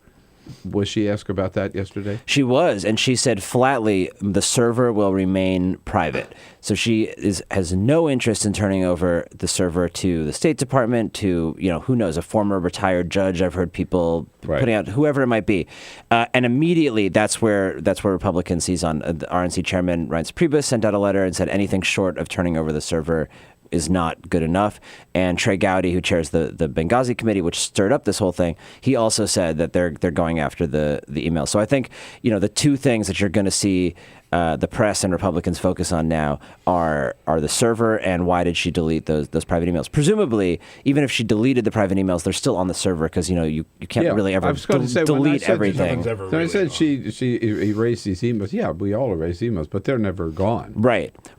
And if she decides and she says, we're not going to turn that server over, nobody can force her to do that, can they? Well, I don't know. Gowdy has subpoena power, but does that extend to, is it just the federal government, or does it extend to a private email server kept on personal property by a former president. By a former president, correct. There's issues of executive privilege. Oh, yeah. It's murky legal territory, but it's not the fight she wants to have. Obviously, I would hate to see what that fight looked like for her. To try and defend keeping those away out of public eye. That would be a really bad look. Right. She wanted to come clean yesterday and try to put this all behind her, but she came 75% clean. And then, so of course, everyone is going to focus on, well, why? What is this other little bit that you're not turning over? You're refusing to turn over. No, I'm also curious about the claim of the convenience. That she didn't want to have two phones. I mean, well, you know what? Everybody I know who works in the federal government has two phones. The Hill is reporting this morning. They talked to Chuck Hagel. Chuck Hagel had two phones. He had his official BlackBerry that he used for Defense Department stuff, and he had his iPhone that he used for personal stuff, right? I have a good friend who works in the Secret Service. I mentioned this early in the program. He's got his BlackBerry. That's where he gets his Secret Service assignments. And he has an iPhone. That's where he and I communicate, right? Members of Congress, my friends in Congress, all have their BlackBerry and their iPhone. So, what's the big deal? Yeah, and even weirder than that, she said 2 weeks ago she was in Silicon Valley at an event with Kara Swisher, who's a tech journalist, and Kara asked her if she's a BlackBerry or an iPhone person, and she said both. She said she carries an iPhone and a BlackBerry and an iPad, so it seems like she's already carrying two devices here. Yeah, here, let's just listen to that little exchange, because we played it a little earlier. Here she is, Silicon Valley, February 25, not that long ago. The big question. Okay. iPhone or Android? iPhone. Okay, in full disclosure, BlackBerry. And a BlackBerry. Yeah, right. So at least toward the end, she had both. Right, and also she said that 90% of the emails, work emails that she sent, were preserved because she sent them to people with state.gov accounts. So presumably they had two devices because they had a state.gov account and also a personal account because everyone has a personal email account. So why was it okay for her to just use one device and not for all these other people that she was emailing? I must say, I find that defense the lamest of all. That the rules applied to me. But I violated the rules, but that's okay because the emails that I sent, the people that I sent the emails to, the rules also applied to them, and they abided by the rules. It's really sad. I did an end run, but there was half of my emails, the end run emails, were saved anyway, so therefore there's no problem. Right, and that fits into this larger narrative that Republicans are pushing, that the Clintons think the rules don't apply to them, that they, can do whatever they want, that they're above the law, above regulations, whatever it might be, even if it's just for convenience, even if there's nothing wrong here.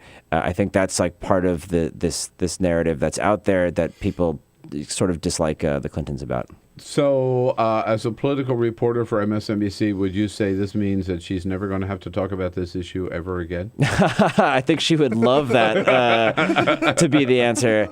I don't know. I mean, I do think this could go away, and who knows? In a few months, I could see it conceivable that we just forget that we never hear anything about Hillary Clinton's emails again. But I don't think in the next week, in the next 2 weeks, that's going to happen. She has an event in New York on Monday where you can be sure she's going to be asked about it more, and then another event in Atlantic City next Thursday where you can be sure she's going to be asked about it some more. So, and as long as this Benghazi committee is out there, they have millions of dollars, they have subpoena power, they have the auspices of the House of Representatives. They're going to make sure it's not going away. So I think she's going to be answering questions about this for a while. Fresh from the Hillary Clinton news conference yesterday at the United Nations to the Bill Press studios here in Washington, D.C., Alex Seitz-Wald, political reporter for MSNBC. Your chance to ask a question of the man who was there. 866-55-PRESS. We'll be right back. A big day here on Free Speech TV and a lot of news out there to talk about.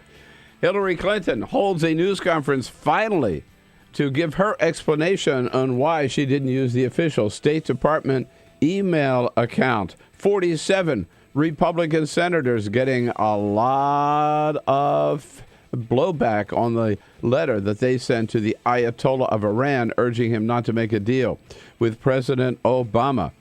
Mitch McConnell says he will schedule a vote next week on the confirmation of Loretta Lynch as the next Attorney General of the United States. Bibi Netanyahu may go down. The polls are very, very close. And now Bibi, who used the United States Congress as a prop for his reelection campaign, is complaining there's a worldwide effort to defeat him. He asked for it. He got it. And the city manager of Ferguson, Missouri, resigns, just basically realizing what a total mess he has made of that situation out there. There is only one place that you can find out all the news that's happening, like today. Only one place you can find out what it all means from a progressive point of view, and only one place you get to weigh in and express your opinion. And, of course, that's right here on Free Speech TV, America's one and only progressive television channel, 24/7, full-time. Nowhere else do you find it here, and we know you appreciate that. We want you to show your love, show your respect, show your appreciation by making a pledge to keep Free Speech TV on the air. Have you made your pledge yet, this pledge drive? Well, why not? And if not, do it today, please, and be as generous as you can. We really, really need your help. And here are some things you can think about. If you could help us with just $5 a month, $5 a month, $60 a year, we'll send you a Free Speech TV travel mug. Double that for $120 a year. $10 a month, you get the mug and your own Free Speech TV T-shirt for $240. Double that, $240 a year, or $20 a month. We'll send you one of our exclusive Bill Press Show mugs and an Equal Exchange African gift box, a very special prize that we have put together. Some of the proceeds from this will go to help the sisters who run the Panzi Hospital in the Republic of Congo. And that box will include some coffee, some soap, a bracelet, and some lip balm and other things from the Republic of Congo. $360 a month, you get a Free Speech TV mug, 2 Bill Press mugs, and that African gift box. And for $1,000, come here to Washington, get yourself to Washington. Carol and I will love to meet you, take you out to dinner, and then the next morning invite you into the studio here to meet our team and watch the show. So at whatever level you can and as generous as you can, please be part of this pledge drive here this month, this week, and help free speech out. The way to do it, go to the phone, 877-378-8669, 877-378-8669, or go online to freespeech.org. Become part of the Free Speech family. Thanks a lot.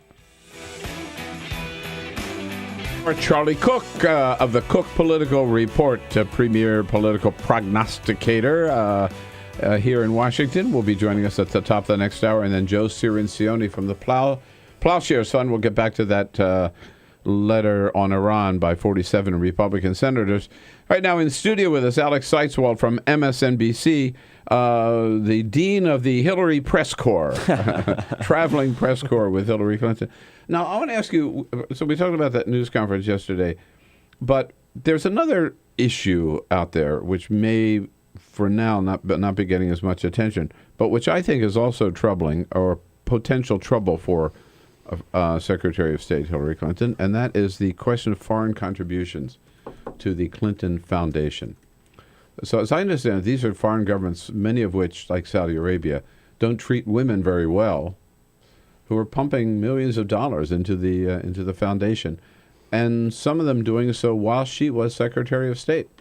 Right. So when she became Secretary of State, there was when the Obama administration, the transition team really was vetting her to be Secretary of State, there was some concern that there would be either actual conflicts of interest or the appearance of conflicts of interest, that her husband's foundation was getting millions of dollars from foreign governments to do its charitable work. So they struck this ethics agreement. Let me interrupt you for a second. Yeah. Because I said this the other day, and my wife corrected me and said, it's not his foundation. She is an officer of this foundation, too. It's a family foundation. Well, is that correct? That is correct now, but at the time in 2009, she was not involved in the foundation because she had been in the Senate. So she didn't join the foundation until she left the State Department. Okay. But nonetheless, I mean, she's married to the guy. She was presumably involved in some way, even if she wasn't officially involved. So they struck this ethics agreement where they would accept no new foreign contributions. There could be some continuing foreign contributions for programs that already existed. But then quietly, after she stepped down as Secretary of State, without announcing it, they started taking money again from foreign governments. Right. And the concern here is, everybody knew the moment Secretary Clinton stepped down that she might be considering running for president. So if you're the government of Saudi Arabia or the government of the United Arab Emirates or whoever you might be, a nice way to curry favor with the potential next president of the United States might be to give $5 million to the Clinton Foundation. Now she is. Now after in 2013, it became the Bill, Hillary, and Chelsea Clinton Foundation, and she became much more involved in the work. So that's the concern here. Was the foundation potentially creating a conflict of interest or even appearance of conflict of interest by accepting these donations? And it was another thing that they hadn't addressed until Saturday night in Miami. I was there.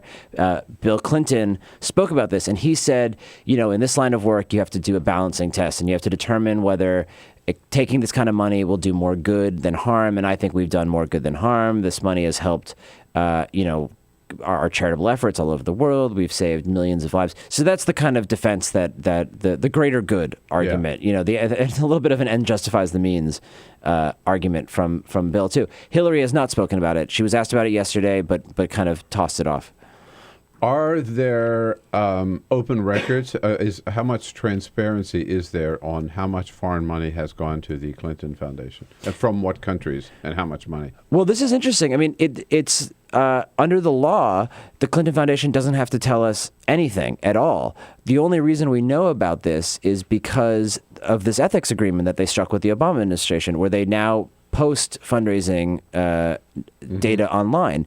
So it's but in both cases, they're trying to say that they've been unprecedentedly transparent. This is not the Red Cross or a normal charity doesn't have to list their donors. That you're protected under the tax code from doing that. But instead of getting that story out there of them being unprecedentedly transparent by doing it kind of quietly and by it just appeared online in their annual report of their donations that there's a line item from Saudi Arabia and UAE.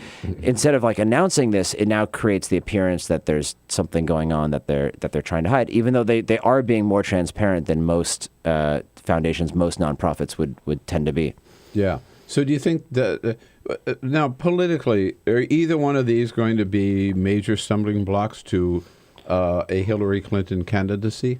I really don't. I think they're both real. I think they're both worth asking major questions about. But politically, it's just hard to see how this stops her. She's so strong in the Democratic primary.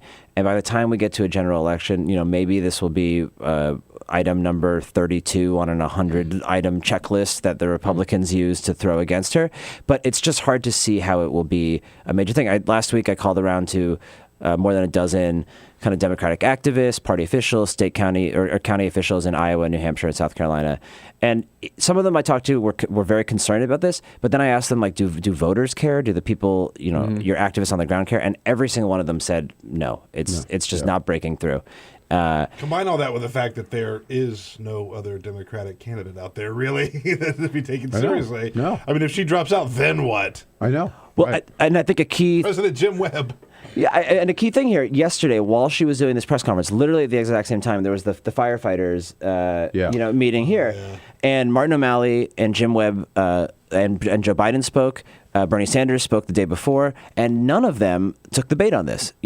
So the way that it would become a political stumbling block is if somebody tried to run on it, and that's just not happening. Well, Alex, it's so good of you to come in today. Thank you. Thanks for all your good work. Congratulations. And you are going to have a wild ride, dude, for the next 18 months, so fasten your seatbelt and enjoy it. And stay in touch with us. We want to talk to you often. Thanks, Bill. I appreciate it. All right. Thanks so much. I'll be back to tell you what the president's up to today. This is the Bill Press Show.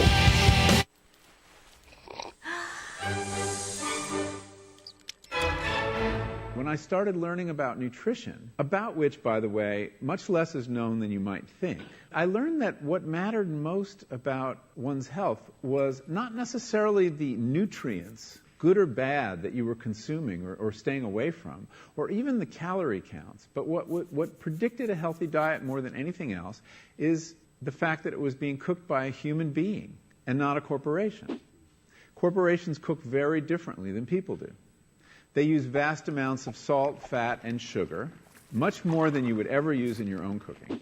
And the reason they do that is those are three incredibly attractive and incredibly cheap ingredients. And when they're layered properly, as in a chip or pastries and forms of junk food, they're incredibly addictive. They really press our buttons. They activate our dopamine network, our cravings. And in fact, people in the industry, they don't talk about addiction in the food industry, even though they traffic in addiction. They talk about craveability. It's the same thing. And snackability is another term they use. It's a lovely word.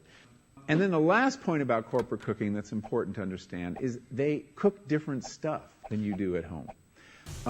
What they're good at, in general, they don't cook that well, but things like chips, they cook incredibly well.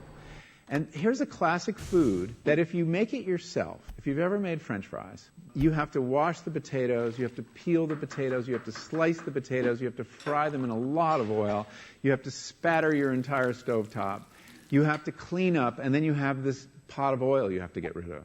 I mean, it's really difficult, and it's a pain. They're wonderful, but it's a pain.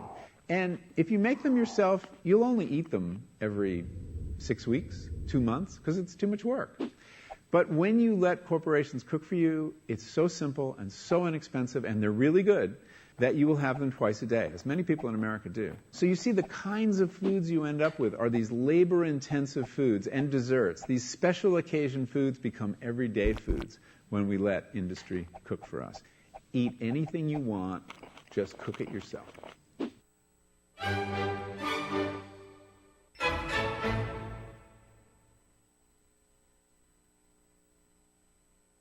So, I'm kind of new here, but I've noticed a trend. My human does this funny thing where she goes around and gets all my toys, and then she hides them in that basket by the door. But it's always the same basket, and it's always in the same place. And then she acts so surprised when I find them, but, she's putting them in the same basket. Again. It's like, hello? That's where you put it last time. You were the worst at hide and go seek.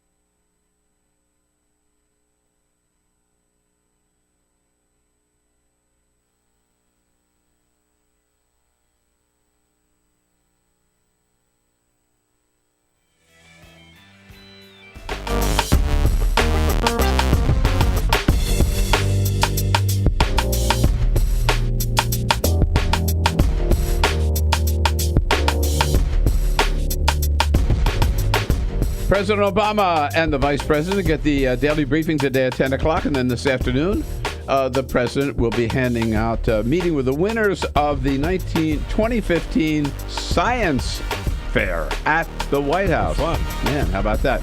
Charlie Cook joins us at the top of the next hour here on the Bill Press is Show. the Bill Press Show.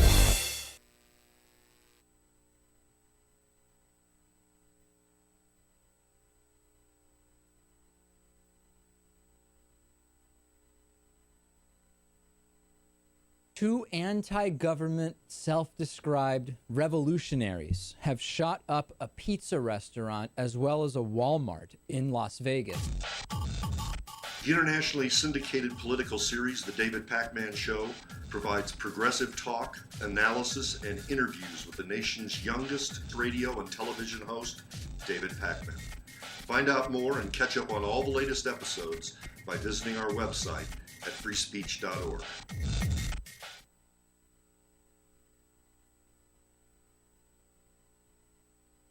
So, I'm kind of new here, but I've noticed a trend. My human does this funny thing where she goes around and gets all my toys, and then she hides them in that basket by the door. But it's always the same basket, and it's always in the same place. And then she acts so surprised when I find them, but, she's putting them in the same basket. Again. It's like, hello? That's where you put it last time. You were the worst at hide and go seek.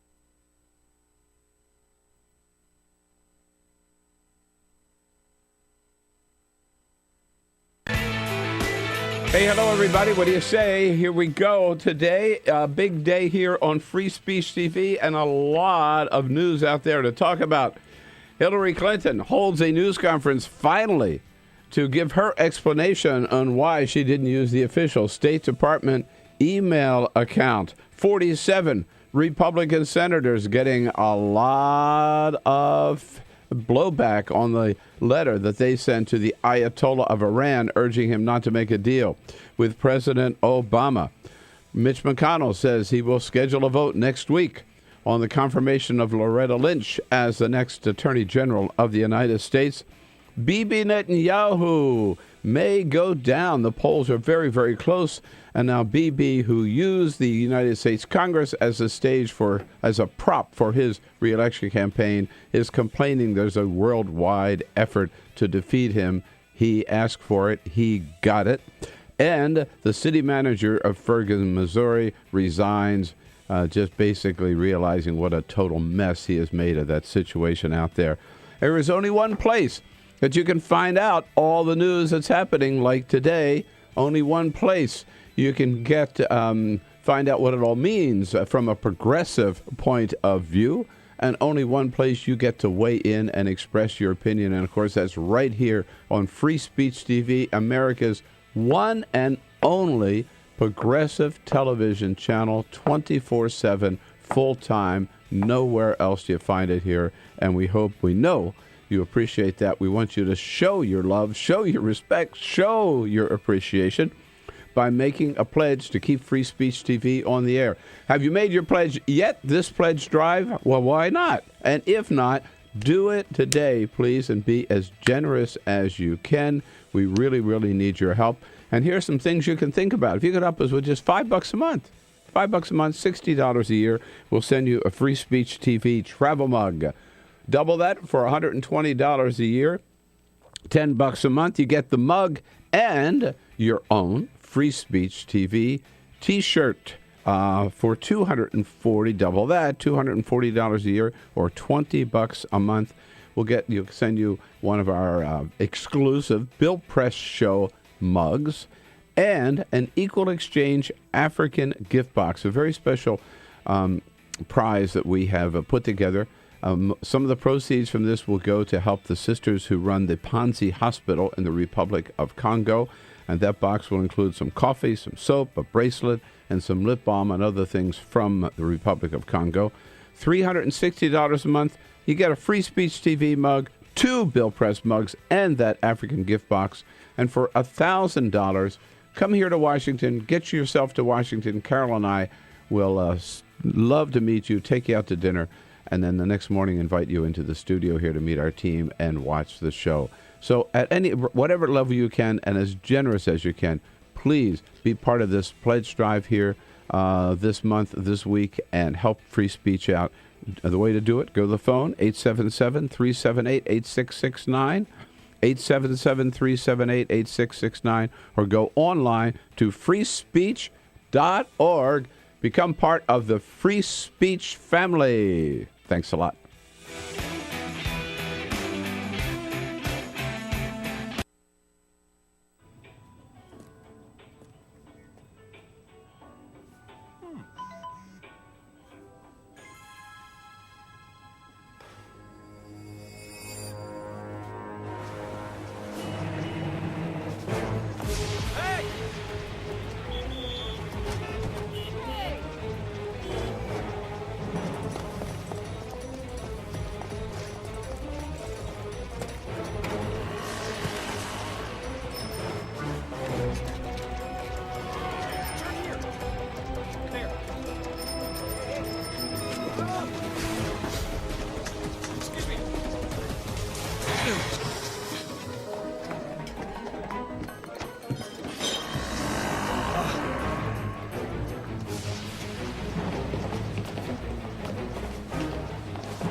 So, same time next week? Well, of course. Put away a few bucks, feel like $1 million. For free tips to help you save, go to Feed the Pig.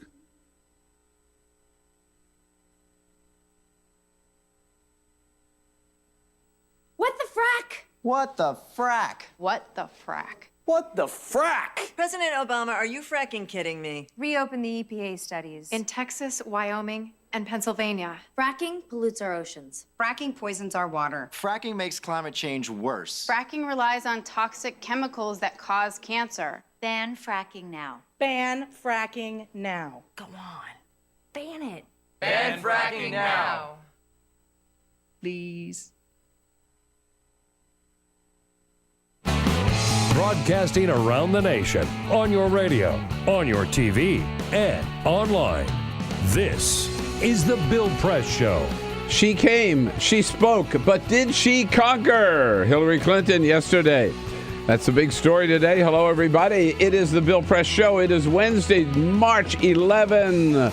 So good to see you all today, and thank you for joining us. Coming to you live nationwide, coast to coast, on your local Progressive Talk radio station and on Free Speech TV.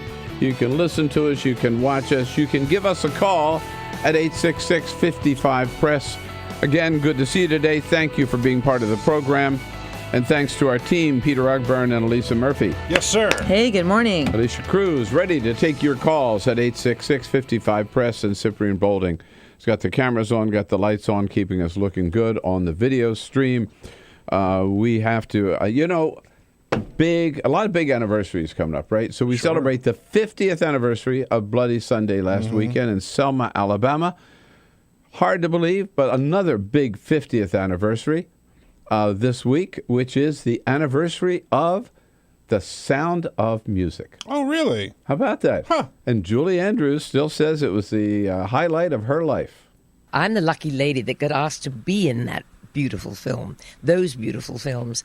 And I never put it down. I never say, oh, for goodness sake, please don't. I mean, why would I? It made the beginning of my career, and it's been such a good friend ever since, if you know what I'm saying. Cha-ching, cha-ching, cha-ching, cha-ching. Yeah, in San Francisco at the Castro Theater every year, they have the Sound of Music Festival where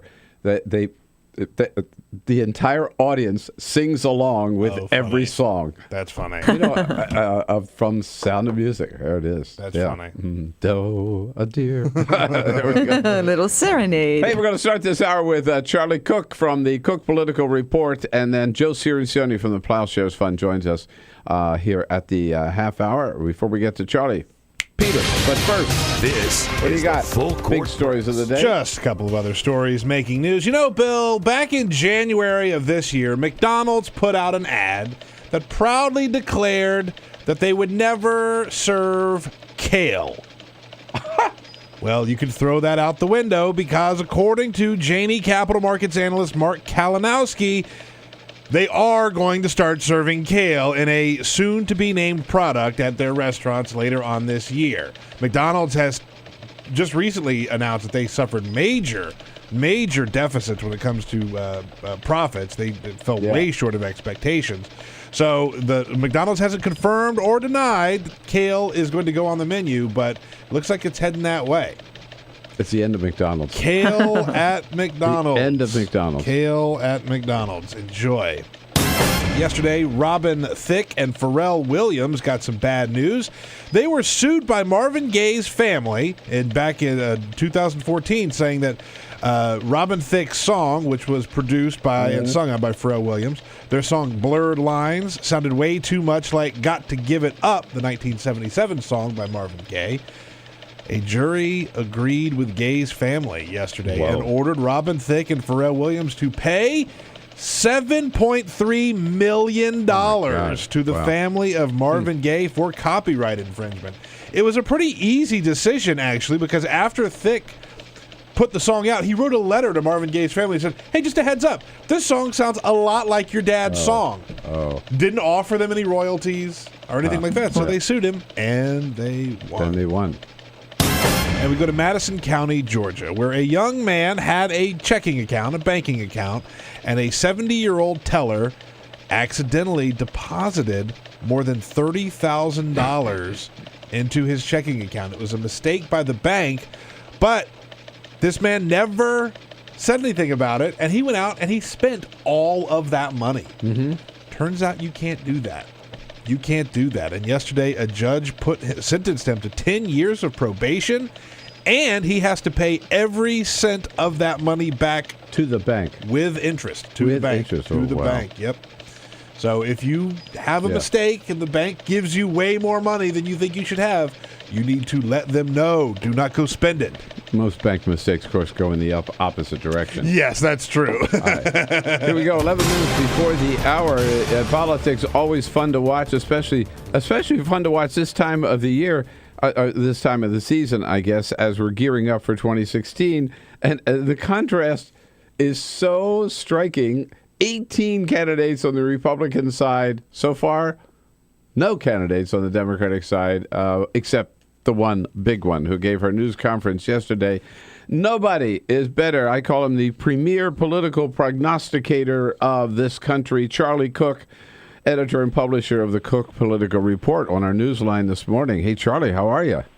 Good morning, Bill. And most importantly, you were talking about Julie Andrews. I actually met her a year or two ago. We were both doing the Diane Rehm show on WAMU and NPR. Wow. And Norm Ornstein and I were coming off of one segment, and she was doing the next. And she was just as nice as you would want her to be. Is that right? Lovely person. It's a hell of a warm-up act, you and Norm Ornstein for Julie Andrews. That's right. Great. Yeah. It fits. Did you all segued in nicely. Did you all sing together or anything? No, but I did tell her about my elementary school. They literally we all left and went on buses to go see the Sound of Music when it first ran. So the entire school went. So my school too. Yeah, absolutely. It's the thing to do then. Hey, so Charlie, let's start with Hillary Rodham Clinton, right? There's no doubt in your mind she's going to run, right? No, there's no doubt. Now, did she do herself any help or hurt or harm yesterday? And how big a problem is this email scandal going to be, if any? Well, I don't think she helped herself a whole lot, but at the same time, I don't think this is a very big story. This is the classic kind of thing that happens early when there are very few meaningful campaign developments, when reporters in Washington start chasing shiny objects and things that average voters could not care less about. They don't care if she has or uses emails or whatever happened to them. But Democrats, reporters get themselves in politicos into a lather, and they just can't help themselves because there's nothing really meaningful that really is happening.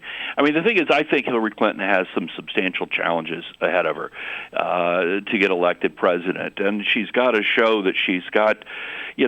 Think of the future. Is she relevant? Does she have a vision? Does she have solutions for the problems of the future? Is she compelling? Is she exciting? Is she likable? All these things. She's been out of politics for 7 years. Does she still have it? I mean, was the not so remarkable book tour and saying that she and her husband were dead broke coming out of the White House and coming up with the need to confess that she hadn't driven a car since 1996. Were these signs that she was just rusty and needed to get back into things, or is she like a baseball pitcher who's lost his fastball? All these things, these things are real. Emails are not real. Yeah. Now, how do you read the fact that nobody else? I mean, Jim Webb and Martin O'Malley around the edges, but it looks like nobody's willing to or dares challenge her.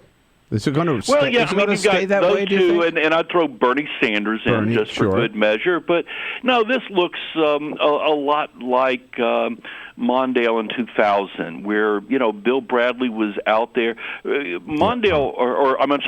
Gore in 2000, where Gore was one of the few times you had a non-incumbent go from announcing candidacy to winning nomination without losing a single primary or caucus. But even then, Bradley gave him a brief run for it. And the way I would put this is, Democrats seem to be putting all of their eggs in one basket. Right. And just how positive are they that the basket's going to be in good shape? Yeah. There's not a plan B. And that's what I think this email stuff is silliness. But do you think that's a dangerous, not that you or I could do anything about it for the Democratic Party, but is that a good strategy to put all your eggs in one basket? In anybody's basket? I think, let's assume that she gets in April. Yep. And I think within the first couple months after that, I think we'll get a sense for, is she getting back in the groove, or is she continuing to stumble? Yeah. And so, April, May, this summer, if she's really stumbling, somebody else could get in, or I find it far-fetched to the idea that Bernie Sanders or Jim Webb could do anything. But I'm not a huge Martin O'Malley fan, but he's like a real guy, and that if she stumbles, somebody that's either already on the edges of the race will go ahead and dive in, or somebody new will get in. But I think we'll know whether she's firing on all cylinders by June. And let's just not forget Joe Biden too. There's another possibility. Now, I'm glad. Thank you. I think for Biden, he's done a lot for the Democratic Party. He's been in. I think it probably just upsets him when people have conversations about 2016. Don't mention and his name doesn't come up. I know, right? Yeah, I mean, and the thing is, he deserves to be treated better than that. I really do believe that. Yeah. But it's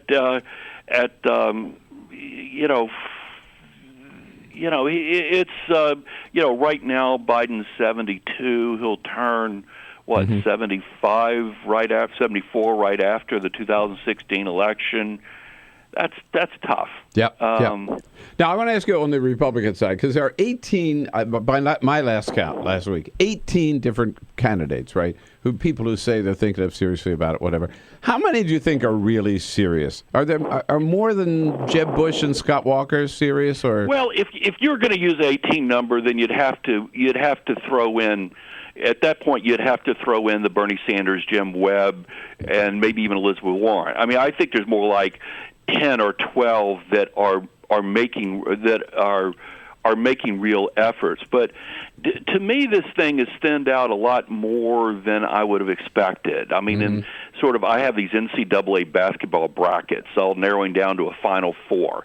And so, establishment, yes, you've got Bush, you've got Chris Christie, you've got Marco Rubio, and I guess I would put Carly Fiorina in that one, and sort of what I call secular conventional conservatives, that is, people that are really conservative, but they're not Tea Party and they're not evangelical types.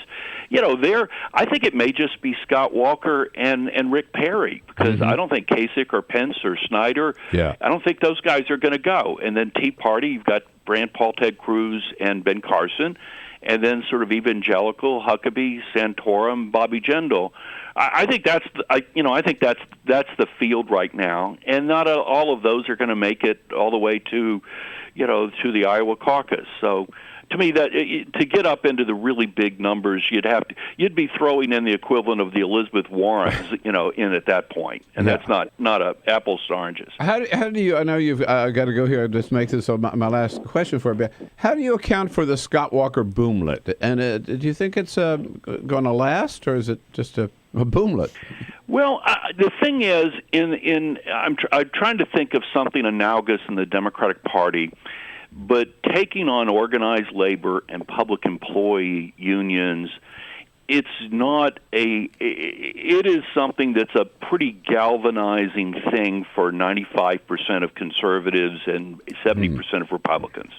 They really like that. Yeah. And that enabled him to cut through in a way that even other Republican governors who sort of took him on, but not as frontally, not as directly, have not been able to do. I think the question for Scott Walker is this. He now has, very early in the process, the big spotlight on him. He's got the electron microscope aimed right at him. Yeah. And the question is he ready for this? I mean, I think he'd probably be better off being where he is right now, 6-8 months from now after he's had his political shakedown cruise. All right. Charlie Cook, always good to spend some time with you. I have a funny Jeb Bush story to tell you next time I see you, which I can't tell you on the air. Oh, Lord. I'll email you. Anyway, thanks a lot, Bill. Always enjoy doing your show. Thanks, Charlie. Charlie Cook, the Cook Political Report at cookpolitical.com. A little scoop out in front of him like that. He got real serious there, didn't he? Oh, yeah. Right. It is this Wednesday, March 11th. The Bill Press Show rolls on. Joe Cirincione joining us at the half hour. This is the Bill Press Show. Hey, hello, everybody. What do you say? Here we go. Today, a big day here on Free Speech TV and a lot of news out there to talk about. Hillary Clinton holds a news conference finally to give her explanation on why she didn't use the official State Department email account. 47 Republican senators getting a lot of blowback on the letter that they sent to the Ayatollah of Iran urging him not to make a deal with President Obama. Mitch McConnell says he will schedule a vote next week on the confirmation of Loretta Lynch as the next Attorney General of the United States. Bibi Netanyahu may go down. The polls are very, very close. And now Bibi, who used the United States Congress as a as a prop for his reelection campaign, is complaining there's a worldwide effort to defeat him. He asked for it. He got it. And the city manager of Ferguson, Missouri, resigns, just basically realizing what a total mess he has made of that situation out there. There is only one place that you can find out all the news that's happening, like today. Only one place you can get find out what it all means from a progressive point of view, and only one place you get to weigh in and express your opinion. And of course, that's right here on Free Speech TV, America's one and only progressive television channel, 24/7, full-time. Nowhere else do you find it here, and we know you appreciate that. We want you to show your love, show your respect, show your appreciation by making a pledge to keep Free Speech TV on the air. Have you made your pledge yet, this pledge drive? Well, why not? And if not, do it today, please, and be as generous as you can. We really, really need your help. And here are some things you can think about. If you could help us with just $5 a month, $5 a month, $60 a year, we'll send you a Free Speech TV travel mug. Double that for $120 a year. $10 a month, you get the mug and your own Free Speech TV T-shirt for $240. Double that, $240 a year, or $20 a month. We'll send you one of our exclusive Bill Press Show mugs and an Equal Exchange African gift box, a very special prize that we have put together. Some of the proceeds from this will go to help the sisters who run the Panzi Hospital in the Republic of Congo. And that box will include some coffee, some soap, a bracelet, and some lip balm and other things from the Republic of Congo. $360 a month, you get a Free Speech TV mug, 2 Bill Press mugs, and that African gift box. And for $1,000, come here to Washington, get yourself to Washington. Carol and I will love to meet you, take you out to dinner, and then the next morning invite you into the studio here to meet our team and watch the show. So at whatever level you can and as generous as you can, please be part of this pledge drive here this month, this week, and help free speech out. The way to do it, go to the phone, 877-378-8669, 877-378-8669, or go online to freespeech.org. Become part of the Free Speech family. Thanks a lot.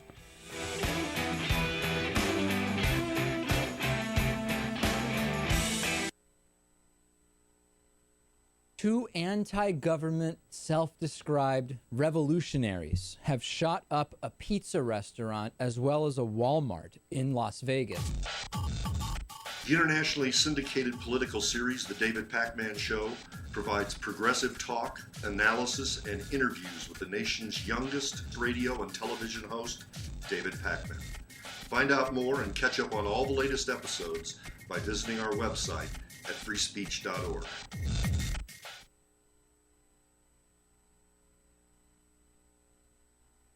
Is the Bill Press Show.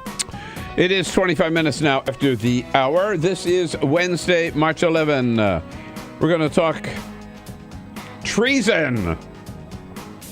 The letter that 47 Republican senators sent to the Ayatollah of Iran. Talk about that with Joe Cirincione from the Ploughshares Fund coming up at the half hour. Joe will be in studio with us. Mentioned to Charlie Cook there, the other big story of the day, of course, is the news conference, unusual to say the least, held by former Secretary of State Hillary Clinton, soon-to-be Democratic nominee for President Hillary Clinton, held at the United Nations yesterday, which in and of itself was a big story because most reporters are not credentialed at the United Nations. When she called the news conference there, the regular kind of political reporters who follow this stuff had to scramble, those of them who even were in New York, to get a last-minute credential at the United Nations. What a scene that was. Which was easier said than done. At any rate, she held the news conference, and she tried to put this issue of the email scandals behind her. It's the first time that she herself had spoken out in the 10 days or so since the New York Times broke that story. She insisted very steadily, very calmly, that everything that she did followed rules and regulations in place at the time at the State Department. I fully complied with every rule that I was governed by. And in response to the question, why did you decide just to use your private email and have only one account and not, like most people do, an official account and a personal account? She says you can sum it up in one word. I opted for convenience to use my personal email account, which was allowed by the State Department. She said it was just too damn inconvenient to have two phones, one an official phone and one a personal phone. Being Secretary of State is awfully inconvenient. It was inconvenient during all that travel, too, yeah. Right? She did that. Even though most people who work for the federal government, everybody that I know who works for the federal government has two emails or two devices. I did it for convenience. And then the looking back, the secretary says it was probably not such a good idea after all. I did it for convenience, and I now looking back think that it might have been smarter to have those two devices from the very beginning. And on the important issue of security, she says she did go on to say, I don't think we even have time for that bite now, but she did say that was a secure system set up by a former president of the United States, and there was no security breach. Now, the big question is, does that resolve the issue once and for all? Probably not. What about this letter to the Ayatollah, Joe Cirincione from the Ploughshares Fund? This is the Bill Press Show. Hey, hello, everybody. What do you say? Here we go. Today, a big day here on Free Speech TV and a lot of news out there to talk about. Hillary Clinton holds a news conference finally to give her explanation on why she didn't use the official State Department email account. 47 Republican senators getting a lot of blowback on the letter that they sent to the Ayatollah of Iran, urging him not to make a deal with President Obama. Mitch McConnell says he will schedule a vote next week on the confirmation of Loretta Lynch as the next Attorney General of the United States. Bibi Netanyahu may go down. The polls are very, very close. And now Bibi, who used the United States Congress as a prop for his reelection campaign, is complaining there's a worldwide effort to defeat him. He asked for it. He got it. And the city manager of Ferguson, Missouri, resigns just basically realizing what a total mess he has made of that situation out there. There is only one place that you can find out all the news that's happening, like today. Only one place you can get find out what it all means from a progressive point of view, and only one place you get to weigh in and express your opinion. And, of course, that's right here on Free Speech TV, America's one and only progressive television channel, 24/7, full-time. Nowhere else do you find it here, and we know you appreciate that. We want you to show your love, show your respect, show your appreciation by making a pledge to keep Free Speech TV on the air. Have you made your pledge yet, this pledge drive? Well, why not? And if not, do it today, please, and be as generous as you can. We really, really need your help. And here are some things you can think about. If you could help us with just $5 a month, $5 a month, $60 a year, we'll send you a Free Speech TV travel mug. Double that for $120 a year. $10 a month, you get the mug and your own Free Speech TV T-shirt for $240. Double that, $240 a year, or $20 a month. You'll send you one of our exclusive Bill Press Show mugs and an Equal Exchange African gift box, a very special prize that we have put together.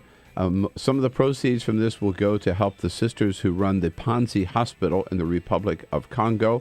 And that box will include some coffee, some soap, a bracelet, and some lip balm and other things from the Republic of Congo. $360 a month, you get a Free Speech TV mug, 2 Bill Press mugs, and that African gift box. And for $1,000, come here to Washington, get yourself to Washington. Carol and I will love to meet you, take you out to dinner, and then the next morning invite you into the studio here to meet our team and watch the show. So at whatever level you can and as generous as you can, please be part of this pledge drive here this month, this week, and help free speech out. The way to do it, go to the phone, 877-378-8669, 877-378-8669, or go online to freespeech.org. Become part of the Free Speech family. Thanks a lot.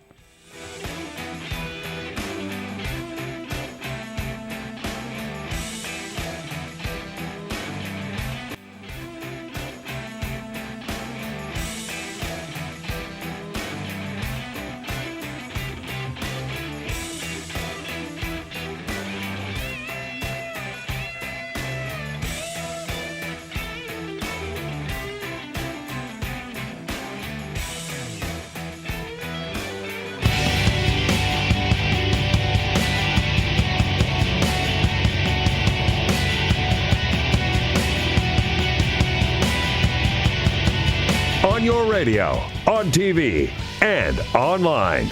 This is The Bill Press Show. 33 minutes after the hour, Wednesday, March 11, The Bill Press Show, here in our nation's capital, and there on your local progressive talk radio station, coast to coast, on Free Speech TV, and on worldwide on our video stream, TawkrTV, youtube.com/TawkrTV. Brought to you today by the International Brotherhood of Teamsters. Yes, indeed. Men and women of the Teamsters Union under President Jim Hoffa, we all live better because of their good work. And you can find out more about what they're up to, the many different fields of endeavor represented by Teamsters today at their website, teamster.org. Criticism mounting on the open letter to the Ayatollah of Iran,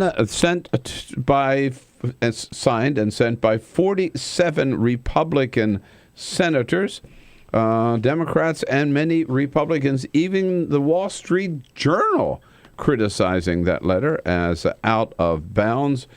To talk about it and other foreign policy highlights of foreign policy right now, Joe Cirincione, president of the Ploughshares Fund and our good friend and our own foreign policy guru. Hello, Joe. Even the Wall Street Journal. Yeah, right? Yeah. I mean, it's pretty bad. You know you screwed up. You know you screwed up, right? You know what amazes me about that most of all is that Mitch McConnell signed it. Yes. Why didn't McConnell say to this kid senator from Arkansas, you know what, this isn't a good idea, dude. You know, you've only been here like less than a year. This 60 days. 60 days. 60 days. Yeah, he was just sworn in January 3rd. Yeah, right. and Mitch McConnell signs his letter. Well, it really is. Let's start right there. Yeah, what's the impact This of is this a letter? very sad statement on the collapse of the GOP leadership. When you turn your foreign policy over to the youngest, least experienced, one of the most extreme senators in the chamber, what do you expect to happen? Yeah. This is a guy who's been there 60 days, and you have him whipping the rest of the party on this letter that has been almost universally condemned. Mm-hmm. I just put out a tweet on my Twitter account with a Storify listing of all the editorials around the country. Oh wow! I can't find an You should link to editorial that, Peter, in favor of this. And as you say, even the Wall Street Journal, who has been beating the drum for war with Iran, says the senators went too far. Yeah. That this was a mistake. Yeah. You really have to go to the hardcore right, the Bill Kristol, those kinds of people, to find people defending them at this point. And those the Wall Street Journal and others who are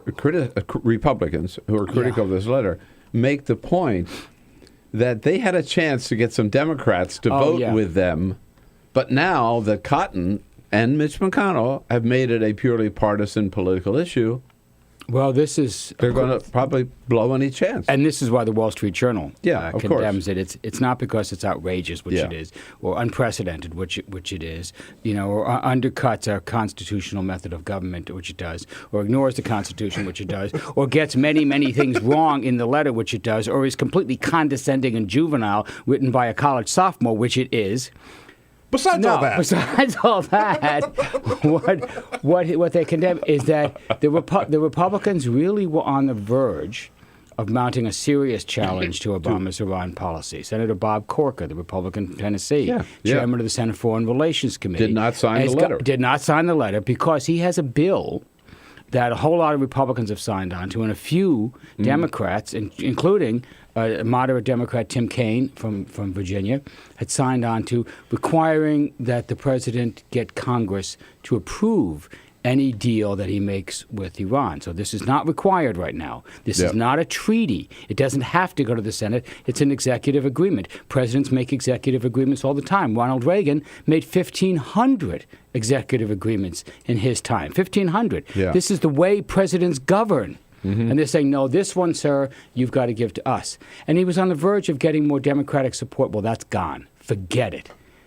Cotton has made this issue so toxically partisan that there's not a Democrat in the Senate, I would say there's not a Democrat in the country that would now touch a Republican-led criticism of President Obama's Iran policy. Right. So, and there's no doubt what Cotton's goal was, right? Or those who signed this letter. It's to totally sabotage the negotiations underway. His motto is no deal is better than any deal.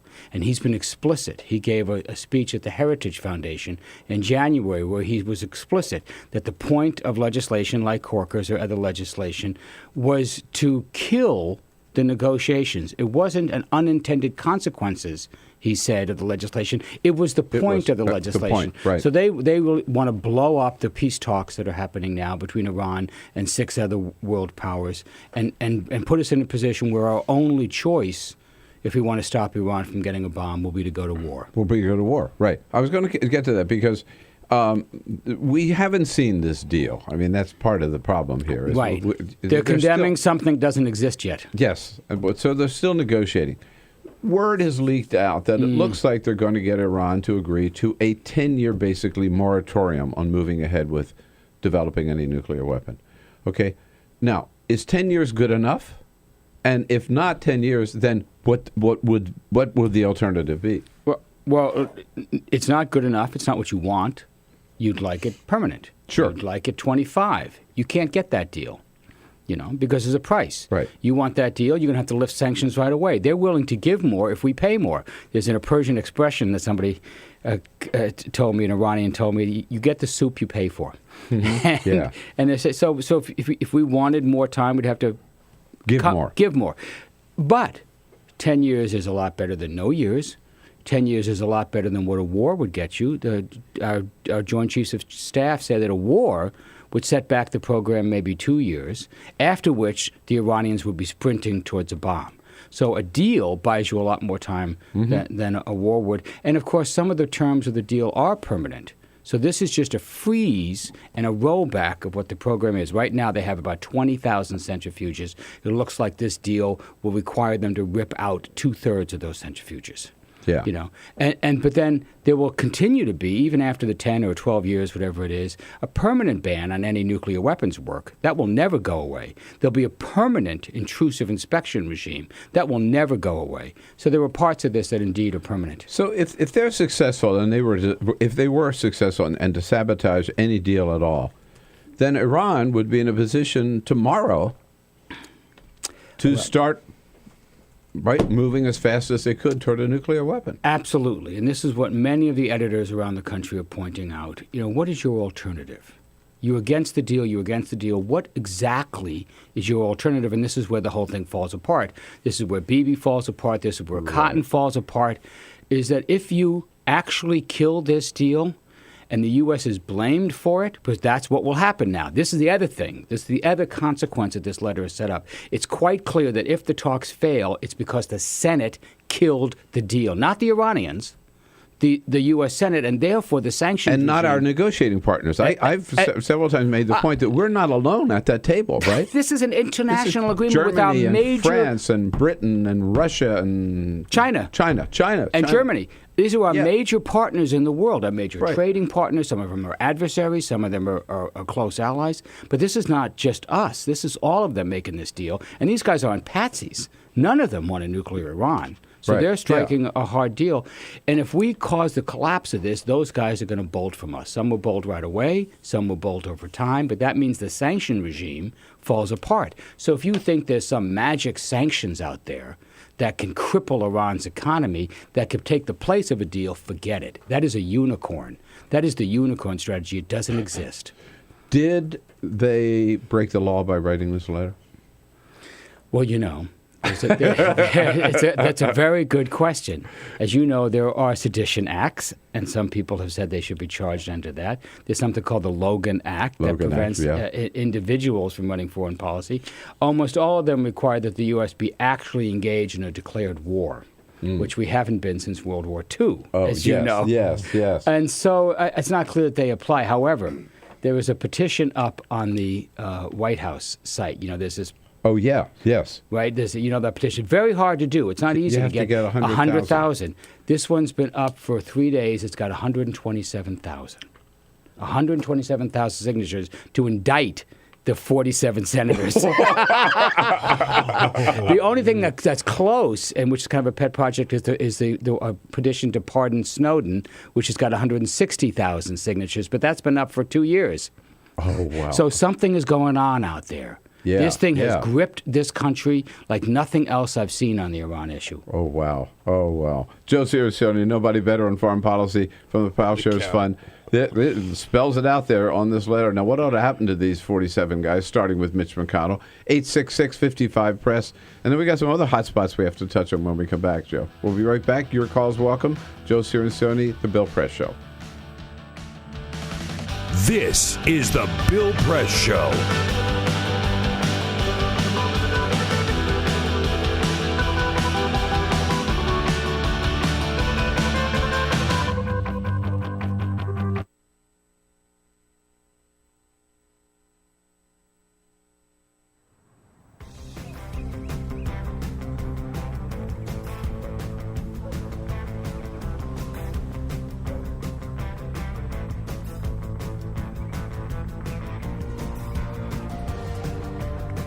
You know, sometimes when I'm walking down the street, I'm not necessarily looking out and seeing all these water-wasting lawns and people that aren't as connected to their neighbors and their lives as they could be.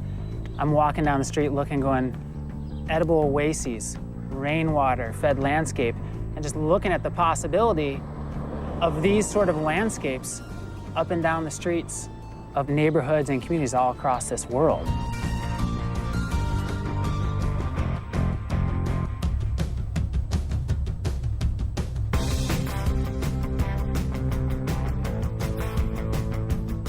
small actions do ripple and they add up and they have a cumulative impact.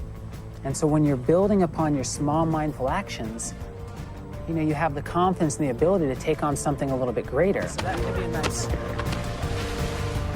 This, in the context of where we're at as a planet with climate change and these really big issues and people that are more disconnected and less skilled than ever, it becomes even more amazing and powerful how much of a solution this is to design these ecological gardens and to come together with shared vision and shared voice. There's never been a time where your choices have mattered more. Doing something as simple as us transforming a landscape creates a model that anybody could look at far and wide, and you're sharing food and connecting and building skills together in your own neighborhood. It's a richer way to live in normal times, but in the new normal of climate change and erratic weather and economic upheaval, it becomes essential. Whether it's me, you, Gandhi, Che, MLK, Willy Wonka, whoever, past, present, or future, the power of our daily actions is all that we have. And like our community said, give me a place to stand and a lever long enough and I'll move the world. And that's what those simple actions do. They move the world every day.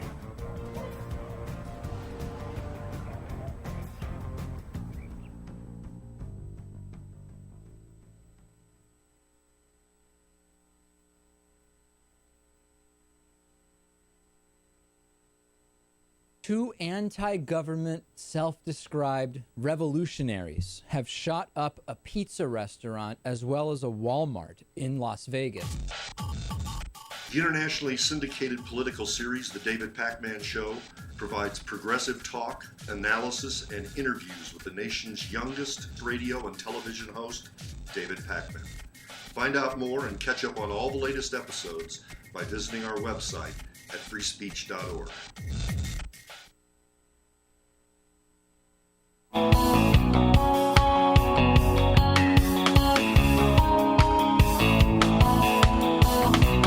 Seen on Free Speech TV and online on TawkrTV. This is the Bill Press Show. You got it. 13 minutes before the top of the hour with Joe Cirincione from the Ploughshares Fund, ploughshares.org.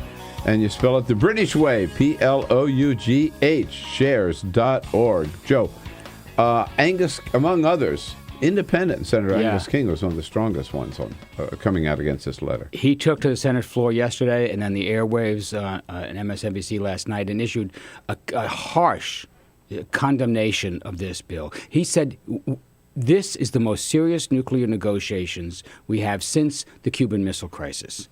This is not some trivial issue. This is not a trade pact with Chile. Yeah. Not that that's trivial. Yeah. This is serious stuff. And these senators are sabotaging it. It's like they're fracking their commander as he's about to go into the end stage. And that's where we are right now. Secretary Kerry flies to Geneva. So where are we with the negotiations now? Secretary Kerry flies tonight to Egypt for a day or two, and then that's a pleasant little country currently, and then off to Switzerland, where we're in the final stages. This is intended to be the final round of negotiations. The window for an agreement opens up around March 20th, and it closes around March 30th. So sometime we probably will have a deal. Okay. Now, on a related issue, because I see this as Act 2 of the attempt to sabotage these negotiations. Act 1 was inviting Bibi Netanyahu to address the joint meeting of Congress. Now, Prime Minister Netanyahu is complaining there's a worldwide effort to defeat him for re-election. Well, well, number one, you're right. Apparently, Cotton started circulating this letter right before Bibi came. So that's the way they saw it, a 1-2 punch, right? Yeah. Then the Bibi punch was quite dramatic. And here's Bibi I read your the thing you sent out from Ploughshares Fund about that, where you criticize him. Again, he did not present an alternative. Right. He gave voice to many fears that Israelis and Jews around the world have about Iran, and they're justified. He raises some legitimate points, but he has no alternative. Of course, he goes too far. He paints Iran as the center of evil in the modern world. Look, these guys are bad. They do a lot of terrible things, but they're not Nazi Germany. This is not the Holocaust coming on. We can deal with They're not guys. ISIS. They're not even ISIS. Right. That's true. So, and then, of course, what he's doing is using the U.S. Congress as a prop for a campaign video because he's in a tough re-election now he's bid. complaining about it. Right, and the election's March 17th, and he's fallen behind since he's given this speech. He was always tight, and now he's a few points behind in the election, and he's starting to freak. Yes. You do not want to see Bibi Netanyahu freak out. Has he not seen how unpopular Congress is? Why would he come here and use that as the backdrop? So he did not get a very good reception. The critical reviews in Israel, even his supporters, didn't think this was the right thing to do. Right. And because he's damaging the long-term U.S.-Israeli relation. Yeah. That's what people are worried about.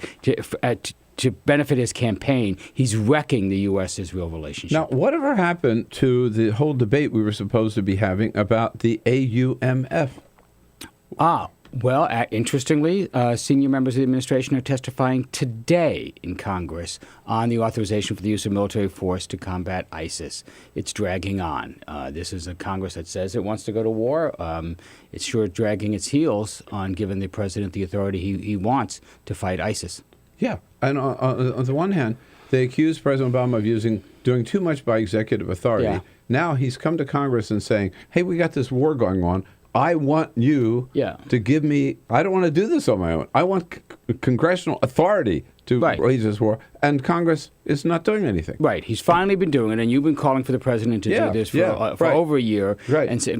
And he's finally doing the right thing, and Congress is dawdling with it. They want more Benghazi hearings rather than turn on to this. By the way, on this front, there's some good news on the battlefield. It looks like the combined Iraqi forces have taken back the city of Tikrit, the historic and symbolic city of Tikrit, which is in the Sunni triangle. So where ISIS is strong, ISIS had seized it months ago. It looks like they've taken it back. We'll see if that victory holds. Okay. Now, you and I have both read, with just about a minute or so left, an incredible article in this week's New Yorker magazine by Eric Schlosser, who wrote Fast Food Nation, about nuclear weapons sites in this country and how poorly they're protected and secured. You think nuclear weapons are a problem only in the other guy's hands? Look at how poorly we secure our own nuclear weapons. Look how many accidents we've had. Look how many miscalculations we've had. Look how much corruption and drug use and sloppy techniques we have among our missile commanders. And Eric pins this down by pointing to how easy it was for an 82-year-old nun and a couple of protesters to get into what was supposed to be one of the most secure nuclear facilities in the country and wander around for a couple of hours before they were finally discovered. Yeah, they went through two different fences, got up to the building. They're painting stuff on the side of the building. They have a hammer, and they're knocking concrete off the building. At the corner of the building, they're kind of demolishing. And they keep waiting to get... And there are cameras, there are patrols. They keep waiting to get arrested. They put a banner up on the fence. Whatever to get rid of the nuclear weapons or something, and nobody comes to arrest them. So if an 82-year-old nun can do this, what could a real terrorist group do? What could a determined ISIS group do? You think nuclear weapons make us safer? This is our greatest threat. Yeah. So check out this article in the New Yorker by Eric Schlosser. Terrific piece. Yeah. Command and Control is the name of his book. He wrote Command and Control, but probably one of the best books written on nuclear weapons policy in the last 30 years. But reading the whole thing, I kept thinking of you because nobody's been a stronger voice in terms of need to reduce and eventually get rid of nuclear weapons. Thank you. Eric's giving me a run for my money. No, but you got the Ploughshares behind you, baby. Ploughshares.org. Hey, Joe, so great to see you. As always, thank you for making the trek in and for all your good work. Parting shot coming up next. Hey, a big day here on Free Speech TV and a lot of news out there to talk about. Hillary Clinton holds a news conference finally to give her explanation on why she didn't use the official State Department email account. 47 Republican senators getting a lot of blowback on the letter that they sent to the Ayatollah of Iran urging him not to make a deal with President Obama. Mitch McConnell says he will schedule a vote next week on the confirmation of Loretta Lynch as the next Attorney General of the United States. Bibi Netanyahu may go down. The polls are very, very close. And now Bibi, who used the United States Congress as a prop for his re-election campaign, is complaining there's a worldwide effort to defeat him. He asked for it. He got it. And the city manager of Ferguson, Missouri, resigns, just basically realizing what a total mess he has made of that situation out there.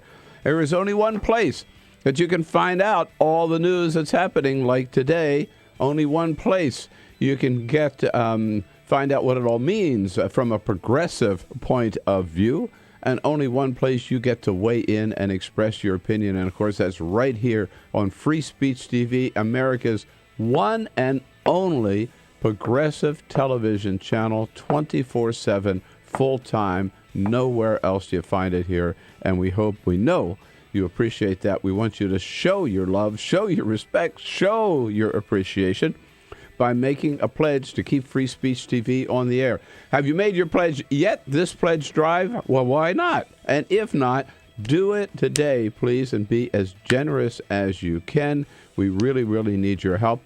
And here are some things you can think about. If you could help us with just $5 a month, $5 a month, $60 a year, we'll send you a Free Speech TV travel mug. Double that for $120 a year, $10 a month. You get the mug and your own Free Speech TV T-shirt for $240. Double that, $240 a year, or $20 a month. We'll send you one of our exclusive Bill Press Show mugs and an Equal Exchange African gift box, a very special prize that we have put together. Some of the proceeds from this will go to help the sisters who run the Panzi Hospital in the Republic of Congo. And that box will include some coffee, some soap, a bracelet, and some lip balm and other things from the Republic of Congo. $360 a month. You get a Free Speech TV mug, 2 Bill Press mugs, and that African gift box. And for $1,000, come here to Washington. Get yourself to Washington. Carol and I will love to meet you, take you out to dinner, and then the next morning invite you into the studio here to meet our team and watch the show. So at whatever level you can and as generous as you can, please be part of this pledge drive here this month, this week, and help free speech out.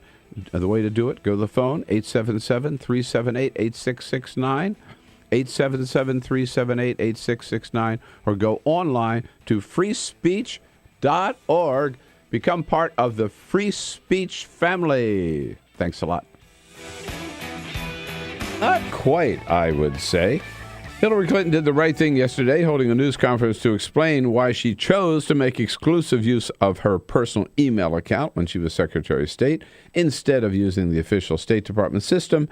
The problem was she waited too long and still left some unanswered questions.